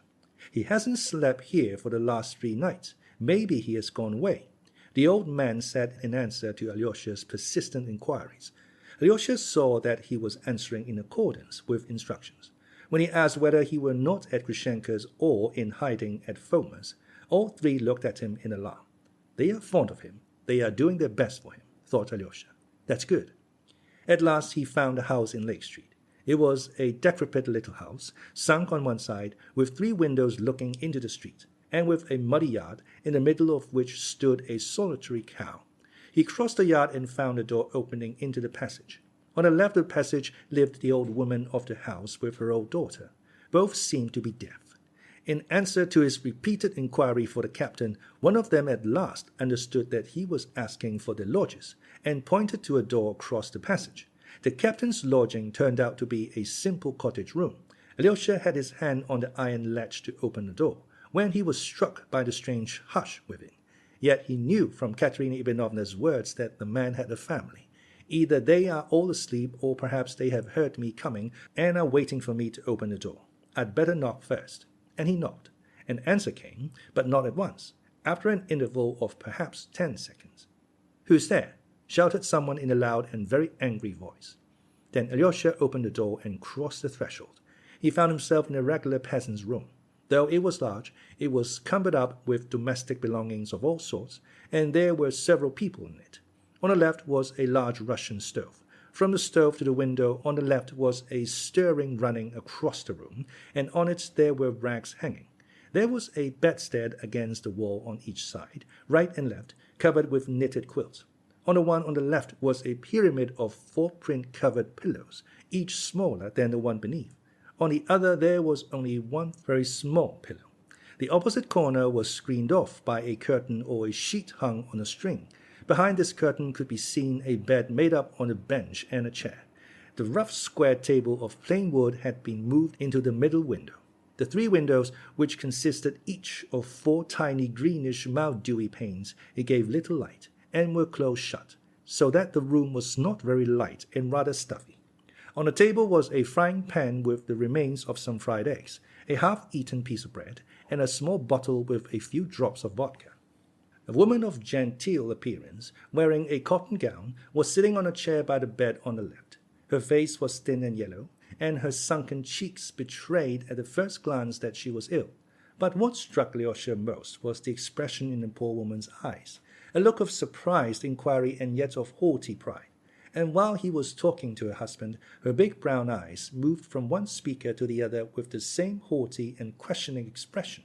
Beside her at the window stood a young girl, rather plain, with scanty reddish hair, poorly but very neatly dressed. She looked disdainfully at Alyosha as he came in. Beside the other bed was sitting another female figure. She was a very sad sight, a young girl of about 20, but hunchbacked and crippled with withered legs, as Alyosha was told afterwards. Her crutches stood in a corner close by. The strikingly beautiful and gentle eyes of this poor girl looked with mild serenity at Alyosha. A man of 45 was sitting at the table, finishing the fried eggs. He was spare, small, and weakly built. He had reddish hair and a scanty light-colored beard, very much like a wisp of tow. It was obviously this gentleman who had shouted to him, as there was no other man in the room. But when Alyosha went in, he leapt up from the bench on which he was sitting, and, hastily wiping his mouth with a ragged napkin, darted up to Alyosha. "It's a monk come to beg for the monastery. A nice place to come to," the girl standing in the left corner said aloud. The man spun round instantly towards her and answered her in an excited and breaking voice. "No, Varvara, you are wrong. Allow me to ask." He turned again to Alyosha. "What has brought you to our retreat?" Alyosha looked attentively at him. It was the first time he had seen him. There was something angular, flurried, and irritable about him. Though he had obviously just been drinking, he was not drunk. There was extraordinary impudence in his expression, and yet, strange to say, at the same time there was fear. He looked like a man who had long been kept in subjection and had submitted to it, and now had suddenly turned and was trying to assert himself. Or, better still, like a man who wants dreadfully to hit you, but is horribly afraid you will hit him. In his words and in the intonation of his shrill voice there was a sort of crazy humor, at times spiteful and at times cringing, and continually shifting from one tone to another. The question about our retreat, he had asked as it were quivering all over, rolling his eyes, and skipping up so close to Alyosha that he instinctively drew back a step. He was dressed in a very shabby dark cotton coat, patched and spotted. He wore checked trousers of an extremely light color, long out of fashion, and of very thin material. They were so crumpled and so short that he looked as though he had grown out of them like a boy. "I'm Alexei Karamazov," Alyosha began in reply. "I quite understand that, sir." The gentleman snapped out at once to assure him that he knew who he was already. "I am Captain Snegiryov, sir, but I am still desirous to know precisely what has led you—" "Oh, I've come for nothing special. I wanted to have a word with you, if only you allow me." "In that case, here is a chair, sir. Kindly be seated. That's what they used to say in the old comedies. Kindly be seated." And with a rapid gesture, he seized an empty chair and set it for him almost in the middle of the room.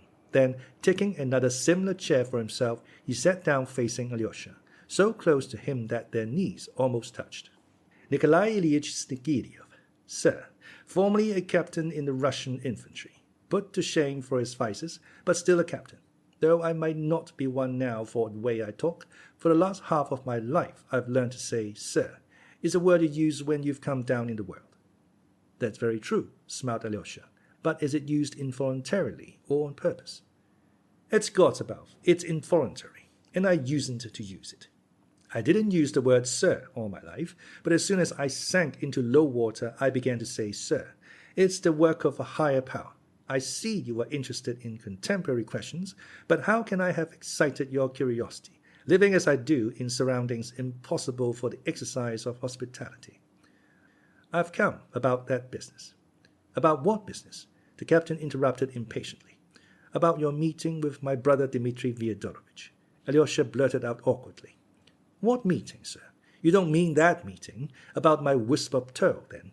He moved closer so that his knees positively knocked against Alyosha. His lips were strangely compressed like a thread. "What wisp of tow?" muttered Alyosha. "He is come to complain of me, father," cried a voice familiar to Alyosha, the voice of the schoolboy, from behind the curtain. "I bit his finger just now." The curtain was pulled, and Alyosha saw his assailant lying on the little bed made up on the bench and a chair in a corner under the icons. The boy lay covered by his coat and an old wadded quilt. He was evidently unwell, and, judging by his glittering eyes, he was in a fever. He looked at Alyosha without fear, as though he felt he was at home and could not be touched. "What? Did he bite your finger?" The captain jumped up from his chair. "Was it your finger he bit?" "Yes. He was throwing stones with other schoolboys. There were 6 of them against him alone. I went up to him, and he threw a stone at me and then another at my head. I asked him what I had done to him, and then he rushed at me and bit my finger badly. I don't know why." "I'll thrash him, sir, at once, this minute." The captain jumped up from his seat. "But I'm not complaining at all. I'm simply telling you. I don't want him to be thrashed. Besides, he seemed to be ill." "And do you suppose I'd thrash him? That I'd take my Alyosha and thrash him before you for a satisfaction? Would you like it done at once, sir?" said the captain, suddenly turning to Alyosha, as though he were going to attack him. "I'm sorry about your finger, sir, but instead of thrashing Alyosha, would you like me to chop off my 4 fingers with this knife here before your eyes to satisfy your just wrath? I should think 4 fingers would be enough to satisfy your thirst for vengeance. You wouldn't ask for the 5th one, too." He stopped short with a catch in his throat. Every feature in his face was twitching and working. He looked extremely defiant. He was in a sort of frenzy.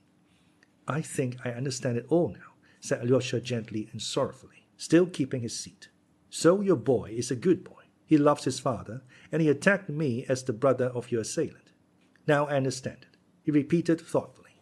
But my brother Dmitri Fyodorovich regrets his action, I know that, and if only it is possible for him to come to you, or better still, to meet you in the same place, he will ask your forgiveness before everyone, if you wish it.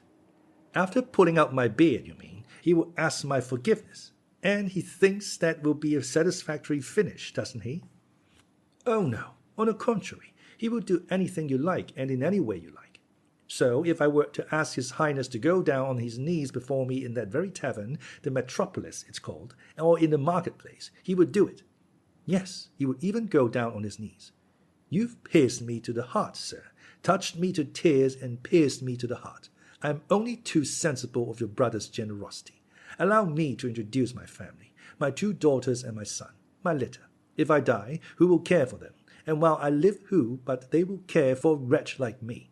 That's a great thing the Lord has ordained for every man of my sort, sir, for there must be someone able to love even a man like me. Ah, that's perfectly true, exclaimed Alyosha.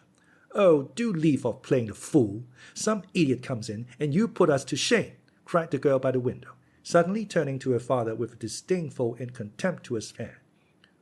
Wait a little, Varvara, cried her father, speaking peremptorily but looking at her quite approvingly. That's her character, he said, addressing Alyosha again. And in all nature there was naught that could find favor in his eyes, or rather in the feminine, that could find favor in her eyes. But now let me present you to my wife, Alina Petrovna. She is crippled, she is 43, she can move, but very little. She is of humble origin, Alina Petrovna. Compose your countenance. This is Alexey Fyodorovich Karamazov. Get up, Alexey Fyodorovich. He took him by the hand and with unexpected force pulled him up. You must stand up to be introduced to a lady. It's not the Karamazov, Mamma, who, etc., but his brother, radiant with modest virtues. Come, Alina Petrovna. Come, Mamma, first your hand to be kissed. And he kissed his wife's hand respectfully and even tenderly. The girl at the window turned her back indignantly on the scene. An expression of extraordinary cordiality came over the haughtily inquiring face of the woman. Good morning. Sit down, Mr. Karamazov, she said. Karamazov, Mamma, Karamazov. We are of humble origin, he whispered again. Well, Karamazov, or whatever it is, but I always think of Karamazov. Sit down. Why has he pulled you up? He calls me crippled, but I'm not. Only my legs are swollen like barrels, and I'm shriveled up myself. Once I used to be so fat, but now it's as though I had swallowed a needle. We are of humble origin, the captain muttered again. Oh, father, father, the hunchback girl, who had till then been silent on her chair, said suddenly, and she hid her eyes in her handkerchief. Buffoon, blurted out the girl at the window. Have you heard our news? Said the mother, pointing at her daughters. It's like clouds coming over. The clouds pass and we have music again. When we were with the army, we used to have many such guests. I don't mean to make any comparisons, everyone to their taste. The deacon's wife used to come then and say, Alexander Alexandrovich is a man of the noblest heart, but Nastasia Petrovna, she would say, is of the brood of hell. Well, I said, that's a matter of taste, but you are a little spitfire, and you want keeping in your place, says she. You black sword, said I, who asked you to teach me? But my breath, says she, is clean, and yours is unclean. You ask all the officers whether my breath is unclean, and ever since then I had it in my mind. Not long ago I was sitting here as I am now, when I saw that very general come in who came here for Easter. And I asked him, Your Excellency, said I, can a lady's breath be unpleasant? Yes, he answered, you ought to open the window pane or open the door, for the air is not fresh here. And they all go on like that. And what is my breath to them? The dead smell worse still. I won't spoil the air, said I. I'll order some slippers and go away. My darlings, don't blame your own mother. Nikolai Ilyich, how is it I can't please you? There's only Alyosha who comes home from school and loves me. Yesterday he brought me an apple. Forgive your own mother. Forgive a poor lonely creature. Why has my breath become unpleasant to you? And the poor mad woman broke into sobs, and tears streamed down her cheeks. The captain rushed up to her. Mamma, Mamma, my dear, give over. You are not lonely. Everyone loves you. Everyone adores you. He began kissing both her hands again and tenderly stroking her face. Taking the dinner napkin, he began wiping away her tears. Alyosha fancied that he too had tears in his eyes. "There, you see, you hear?" He turned with a sort of fury to Alyosha, pointing to the poor imbecile. "I see and hear," muttered Alyosha. "Father, father, how can you? With him? Let him alone," cried the boy, sitting up in his bed and gazing at his father with glowing eyes. "Do give over fooling, showing off your silly antics which never lead to anything," shouted Varvara, stamping her foot with passion. "Your anger is quite just this time, Varvara, and I'll make haste to satisfy you.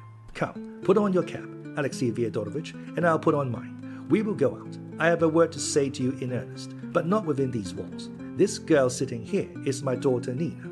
I forgot to introduce her to you. She is a heavenly angel incarnate, who has flown down to us mortals, if you can understand." There he is shaking all over, as though he is in convulsions. Varvara went on indignantly. "And she there, stamping her foot at me and calling me a fool just now. She is a heavenly angel incarnate too, and she has good reason to call me so. Come along, Alexey Fyodorovich, we must make an end." And snatching Alyosha's hand, he drew him out of the room into the street.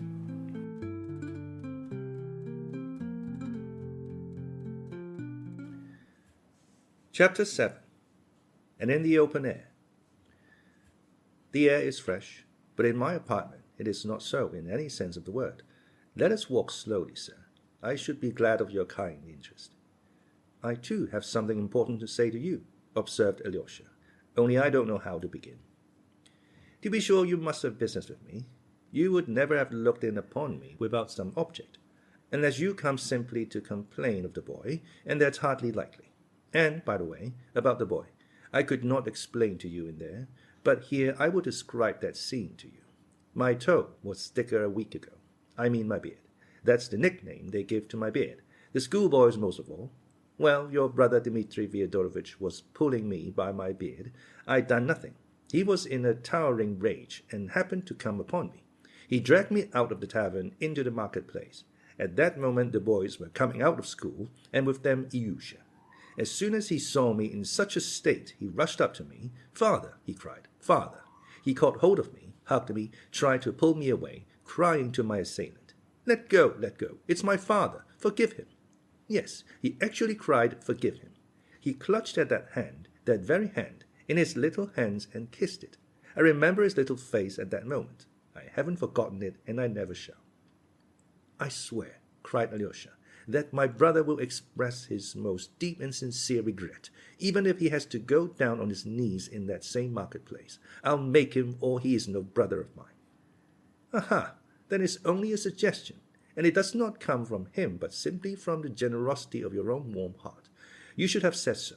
No, in that case, allow me to tell you of your brother's highly chivalrous soldierly generosity, for he did give expression to it at the time. He left off dragging me by my beard and released me. "You are an officer," he said, "and I am an officer. If you can find a decent man to be your second, send me your challenge. I will give satisfaction, though you are a scoundrel." That's what he said. A chivalrous spirit indeed. I retired with Alyosha, and that scene is a family record imprinted forever on Alyosha's soul. No, it's not for us to claim the privileges of noblemen. Judge for yourself. You've just been in our mansion. What did you see there?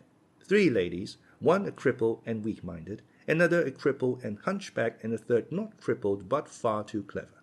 She's a student, dying to get back to Petersburg, to work for the emancipation of the Russian woman on the banks of the Neva. I won't speak of Alyosha. He is only 9. I'm alone in the world, and if I die, what will become of all of them? I simply ask you that. And if I challenge him and he kills me on the spot, what then? What will become of them? And worse still, if he doesn't kill me but only cripples me, I couldn't work, but I should still be a mouth to feed. Who would feed it, and who would feed them all? Must I take Alyosha from school and send him to beg in the streets? That's what it means for me to challenge him to a duel. It's silly talk and nothing else. He will beg your forgiveness. He will bow down at your feet in the middle of the marketplace, cried Alyosha again, with glowing eyes. I did think of prosecuting him, the captain went on, but look in our code. Could I get much compensation for a personal injury? And then Agraviena Alexandrovna sent for me and shouted at me. Don't dare to dream of it. If you proceed against him, I'll publish it to all the world that he beat you for your dishonesty, and then you will be prosecuted. I call God to witness whose was the dishonesty and by whose commands I acted. Wasn't it by her own and Fyodor Pavlovitch's? And what's more, she went on, I'll dismiss you for good, and you'll never earn another penny from me. I'll speak to my merchant too, and he'll dismiss you. And if he dismisses me, what can I earn then from anyone? Those two are all I have to look to. For your Fyodor Pavlovitch has not only given over employing me for another reason, but he means to make use of papers I've signed to go to law against me. And so I kept quiet, and you have seen our retreat. But now let me ask you, did Alyosha hurt your finger much? I didn't like to go into it in our mention before him. Yes, very much, and he was in a great fury. He was avenging you on me as a Karamazov. I see that now. But if only you had seen how he was throwing stones at his schoolfellows. It's very dangerous. They might kill him. They are children and stupid. A stone may be thrown and break somebody's head. That's just what has happened. He has been bruised by a stone today. Not on the head, but on the chest, just above the heart. He came home crying and groaning, and now he's ill. And you know he attacks them first. He is bitter against them on your account. They say he stabbed a boy called Krasotkin with a penknife not long ago. I've heard about that too. It's dangerous. Krasotkin is an official here. We may hear more about it. I would advise you, Alyosha went on warmly, not to send him to school at all for a time till he is calmer, and his anger is past. Anger, the captain repeated. That's just what it is. He is a little creature, but it's a mighty anger. You don't know all, sir. Let me tell you more. Since that instant, all the boys have been teasing him about the wisp of tow. Schoolboys are a merciless race. Individually, they are angels, but together, especially in schools, they are often merciless. Their teasing has stirred up a gallant spirit in Alyosha. An ordinary boy, a weak son, would have submitted, have felt ashamed of his father, sir, but he stood up for his father against them all, for his father and for truth and justice. For what he suffered when he kissed your brother's hand and cried to him, Forgive, father, forgive him, that only God knows, and I, his father. For our children, not your children, but ours, the children of the poor gentleman looked down upon by everyone, know what justice means, sir, even at 9 years old. How should the rich know? They don't explore such depths once in their lives. But at that moment in the square when he kissed his hand, at that moment my Alyosha had grasped all that justice means. That truth entered into him and crushed him forever, sir. The captain said hotly again with a sort of frenzy, and he struck his right fist against his left palm as though he wanted to show how the truth crushed Alyosha. That very day, sir, he fell ill with fever and was delirious all night. All that day he hardly said a word to me, but I noticed he kept watching me from the corner, though he turned to the window and pretended to be learning his lessons. But I could see his mind was not on his lessons. Next day I got drunk to forget my troubles, sinful man as I am, and I don't remember much. Mamma began crying too. I am very fond of Mamma. Well, I spent my last penny drowning my troubles. Don't despise me for that, sir. In Russia, men who drink are the best. The best men among us are the greatest drunkards. I lay down, and I don't remember about Alyosha, though all that day the boys had been jeering at him at school. Wisp of tow, they shouted. Your father was pulled out of the tavern by his wisp of tow. You ran by and begged forgiveness. On the third day, when he came back from school, I saw he looked pale and wretched. What is it? I asked. He wouldn't answer. Well, there's no talking in our mansion without Mamma and the girls taking part in it. What's more, the girls had heard about it the very first day. Varvara had begun snarling. You fools and buffoons, can you ever do anything rational? Quite so, I said. Can we ever do anything rational? For the first time I turned it off like that. So in the evening I took the boy out for a walk, for you must know we go for a walk every evening, always the same way, along which we are going now. From our gate to that great stone which lies alone in the road under the hurdle, which marks the beginning of the town pasture. A beautiful and lonely spot, sir. Alyosha and I walked along hand in hand as usual. He has a little hand, his fingers are thin and cold. He suffers with his chest, you know. Father, said he, father. Well, said I. I saw his eyes flashing. Father, how he treated you then. It can't be helped, Alyosha, I said. Don't forgive him, father. Don't forgive him. At school they say that he has paid you 10 rubles for it. No, Alyosha, said I would not take money from him for anything. Then he began trembling all over, took my hand in both his and kissed it again. Father, he said, Father, challenge him to a duel. At school they say you are a coward and won't challenge him, and that you'll accept 10 rubles from him. I can't challenge him to a duel, Alyosha, I answered, and I told briefly what I've just told you. He listened. Father, he said, anyway, don't forgive it. When I grow up, I'll call him out myself and kill him. His eyes shone and glowed, and of course I am his father, and I had to put in a word. It's a sin to kill, I said, even in a duel. Father, he said, when I grow up, I'll knock him down, knock the sword out of his hand. I'll fall on him, wave my sword over him and say, I could kill you, but I forgive you. So there. You see what the workings of his little mind have been during these 2 days. He must have been planning that vengeance all day and raving about it at night. But he began to come home from school badly beaten. I found out about it the day before yesterday, and you are right. I won't send him to that school anymore. I heard that he was standing up against all the class alone and defying them all, that his heart was full of resentment, of bitterness. I was alarmed about him. We went for another walk. Father, he asked, are the rich people stronger than anyone else on earth? Yes, Alyosha, I said. There are no people on earth stronger than the rich. Father, he said, I'll get rich. I'll become an officer and conquer everybody. The Tsar will reward me. I will come back here and then no one will dare. Then he was silent and his lips still kept trembling. Father, he said, what a horrid town this is. Yes, Alyosha, I said, it isn't a very nice town. Father, let us move into another town, a nice one, he said, where people don't know about us. We will move, Alyosha, said I, only I must save up for it. I was glad to be able to turn his mind from painful thoughts, and we began to dream of how we would move to another town, how we would buy a horse and cart. We will put Mamma and your sisters inside. We will cover them up and we'll walk. You shall have a lift now and then, and I'll walk beside, for we must take care of our horse. We can't all ride. That's how we'll go. He was enchanted at that, most of all at the thought of having a horse and driving him, for of course a Russian boy is born among horses. We chatted a long while. Thank God, I thought, I have diverted his mind and comforted him. That was the day before yesterday, in the evening, but last night everything was changed. He had gone to school in the morning. He came back depressed, terribly depressed. In the evening I took him by the hand and we went for a walk. He would not talk. There was a wind blowing and no sun, and a feeling of autumn. Twilight was coming on.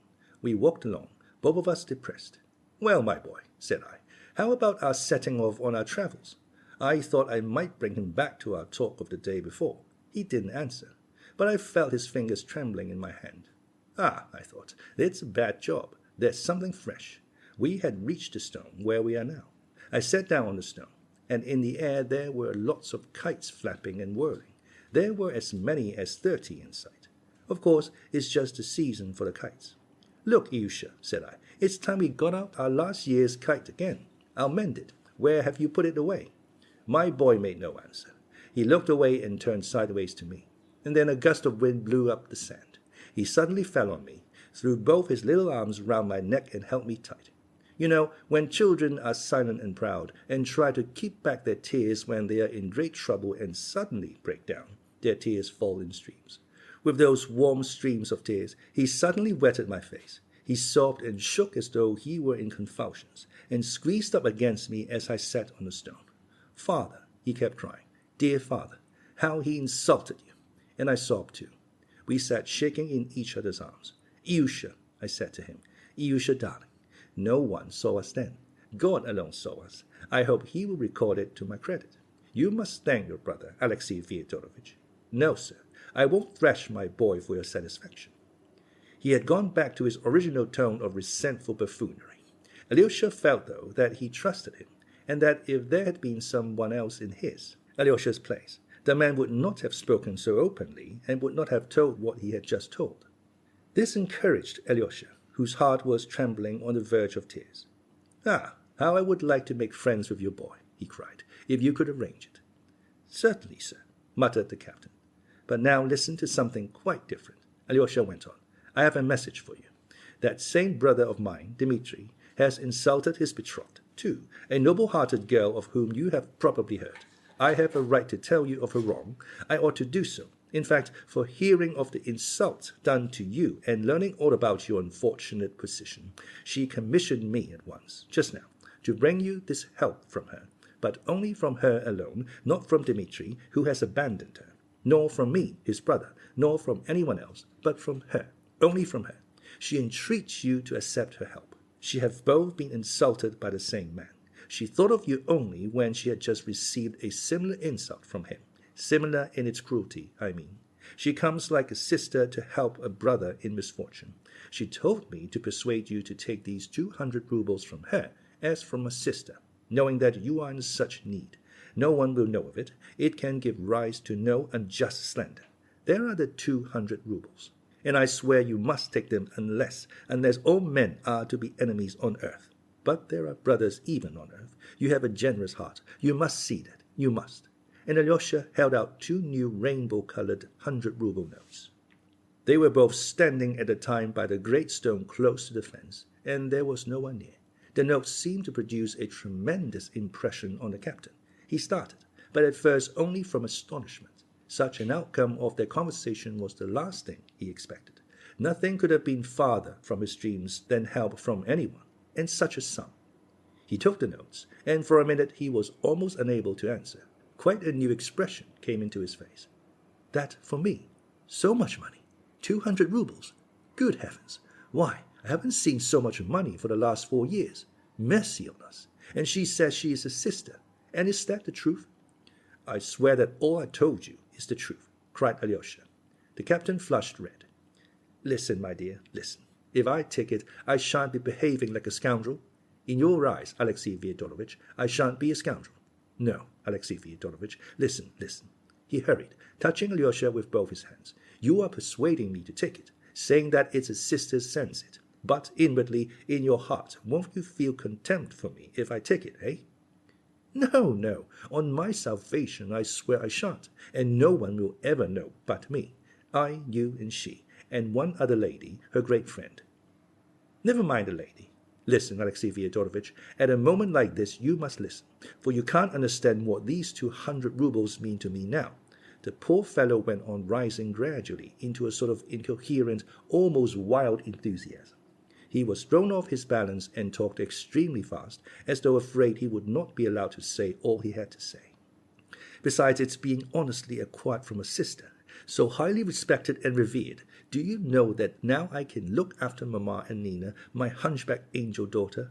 Dr. Hezonschuk came to me in the kindness of his heart and was examining them both for a whole hour. I can make nothing of it, said he, but he prescribed a mineral water which is kept at a chemist here. He said it would be sure to do her good, and he ordered baths too, with some medicine in them. The mineral water costs 30 kopecks, and she'd need to drink 40 bottles perhaps. So I took the prescription and laid it on a shelf under the icons, and there it lies. And he ordered hot baths for Nina with something dissolved in them, morning and evening. But how can we carry out such a cure in our mansion, without servants, without help, without a bath, and without water? Nina is rheumatic all over. I don't think I told you that. All her right side aches at night. She is in agony, and, would you believe it, the angel bears it without groaning for fear of waking us. We eat what we can get, and she'll only take the leavings, what you'd scarcely give to a dog. I'm not worth it. I'm taking it from you. I am a burden on you. That's what her angel eyes try to express. We wait on her, but she doesn't like it. I am a useless cripple, no good to anyone, as though she were not worth it, when she is the saving of all of us with her angelic sweetness. Without her gentle word, it would be hell among us. She softens even Varvara. And don't judge Varvara harshly either. She is an angel too. She too has suffered wrong. She came to us for the summer, and she brought 16 rubles she had earned by lessons and saved up to go back with to Petersburg in September. That is now. But we took her money and lived on it. So now she has nothing to go back with. Though indeed she couldn't go back, for she has to work for us like a slave. She's like an overdriven horse with all of us on her back. She waits on us all, mends and washes, sweeps the floor, puts Mamma to bed. And Mamma is capricious and tearful and insane. And now I can get a servant with this money. You understand, Alexey Fyodorovitch. I can get medicines for the dear creatures. I can send my student to Petersburg. I can buy beef. I can feed them properly. Good Lord, but it's a dream. Alyosha was delighted that he had brought him such happiness, and that the poor fellow had consented to be made happy. Stay, Alexey Fyodorovitch, stay. The captain began to talk with fancied rapidity, carried away by a new daydream. Do you know that Yusha and I will perhaps really carry out our dream? We will buy a horse and cart, a black horse. He insists on its being black, and we will set off as we pretended the other day. I have an old friend, a lawyer in K province, and I heard through a trustworthy man that if I were to go, he'd give me a place as clerk in his office. So, who knows, maybe he would. So I'd just put Mama and Nina in the cart, and Yusha could drive, and I'd walk. Why, if I only succeed in getting one debt paid that's owing me, I should have perhaps enough for that too. There would be enough, cried Alyosha. Katerina Ivanovna will send you as much more as you need, and you know I have money too. Take what you want, as you would from a brother, from a friend. You can give it back later. And you know you couldn't have a better idea than to move to another province. It would be the saving of you, especially of your boy, and you ought to go quickly, before the winter, before the cold. You must write to us when you are there, and we will always be brothers. No, it's not a dream. Alyosha could have hugged him. He was so pleased. But glancing at him, he stopped short. The man was standing with his neck outstretched and his lips protruding, with a pale and frenzied face. His lips were moving as though trying to articulate something. No sound came, but still his lips moved. It was uncanny. What is it? Asked Alyosha, startled. Alexey Fyodorovitch, you, muttered the captain, faltering, looking at him with a strange, wild, fixed stare, and an air of desperate resolution. At the same time there was a sort of grin on his lips. You, sir, wouldn't you like me to show you a little trick I know? He murmured, suddenly, in a firm, rapid whisper, his voice no longer faltering. What trick? A pretty trick, whispered the captain. His mouth was twisted on the left side. His left eye was screwed up. He still stared at Alyosha. What is the matter? What trick? Alyosha cried, now thoroughly alarmed. Why, look, squealed the captain suddenly, and showing him the 2 notes which he had been holding by one corner between his thumb and forefinger during the conversation, he crumpled them up savagely and squeezed them tight in his right hand. Do you see? Do you see? He shrieked, pale and infuriated. And suddenly flinging up his hand, he threw the crumpled notes on the sand. Do you see? He shrieked again, pointing to them. Look there. And with wild fury he began trampling them under his heel, gasping and exclaiming as he did so. So much for your money, so much for your money, so much for your money, so much for your money. Suddenly he darted back and drew himself up before Alyosha, and his whole figure expressed unutterable pride. Tell those who send you that the wisp of tow does not sell his honor, he cried, raising his arm in the air. Then he turned quickly and began to run. But he had not run 5 steps before he turned completely round and kissed his hand to Alyosha. He ran another 5 paces and then turned round for the last time. This time his face was not contorted with laughter, but quivering all over with tears. In a tearful, faltering, sobbing voice he cried, What should I say to my boy if I took money from you for our shame? And then he ran on without turning. Alyosha looked after him, inexpressibly grieved. Oh, he saw that till the very last moment the man had not known he would crumple up and fling away the notes. He did not turn back. Alyosha knew he would not. He would not follow him and call him back. He knew why. When he was out of sight, Alyosha picked up the 2 notes. They were very much crushed and crumpled, and had been pressed into the sand, but were uninjured and even rustled like new ones when Alyosha unfolded them and smoothed them out. After smoothing them out, he folded them up, put them in his pocket, and went to Katerina Ivanovna to report on the success of her commission.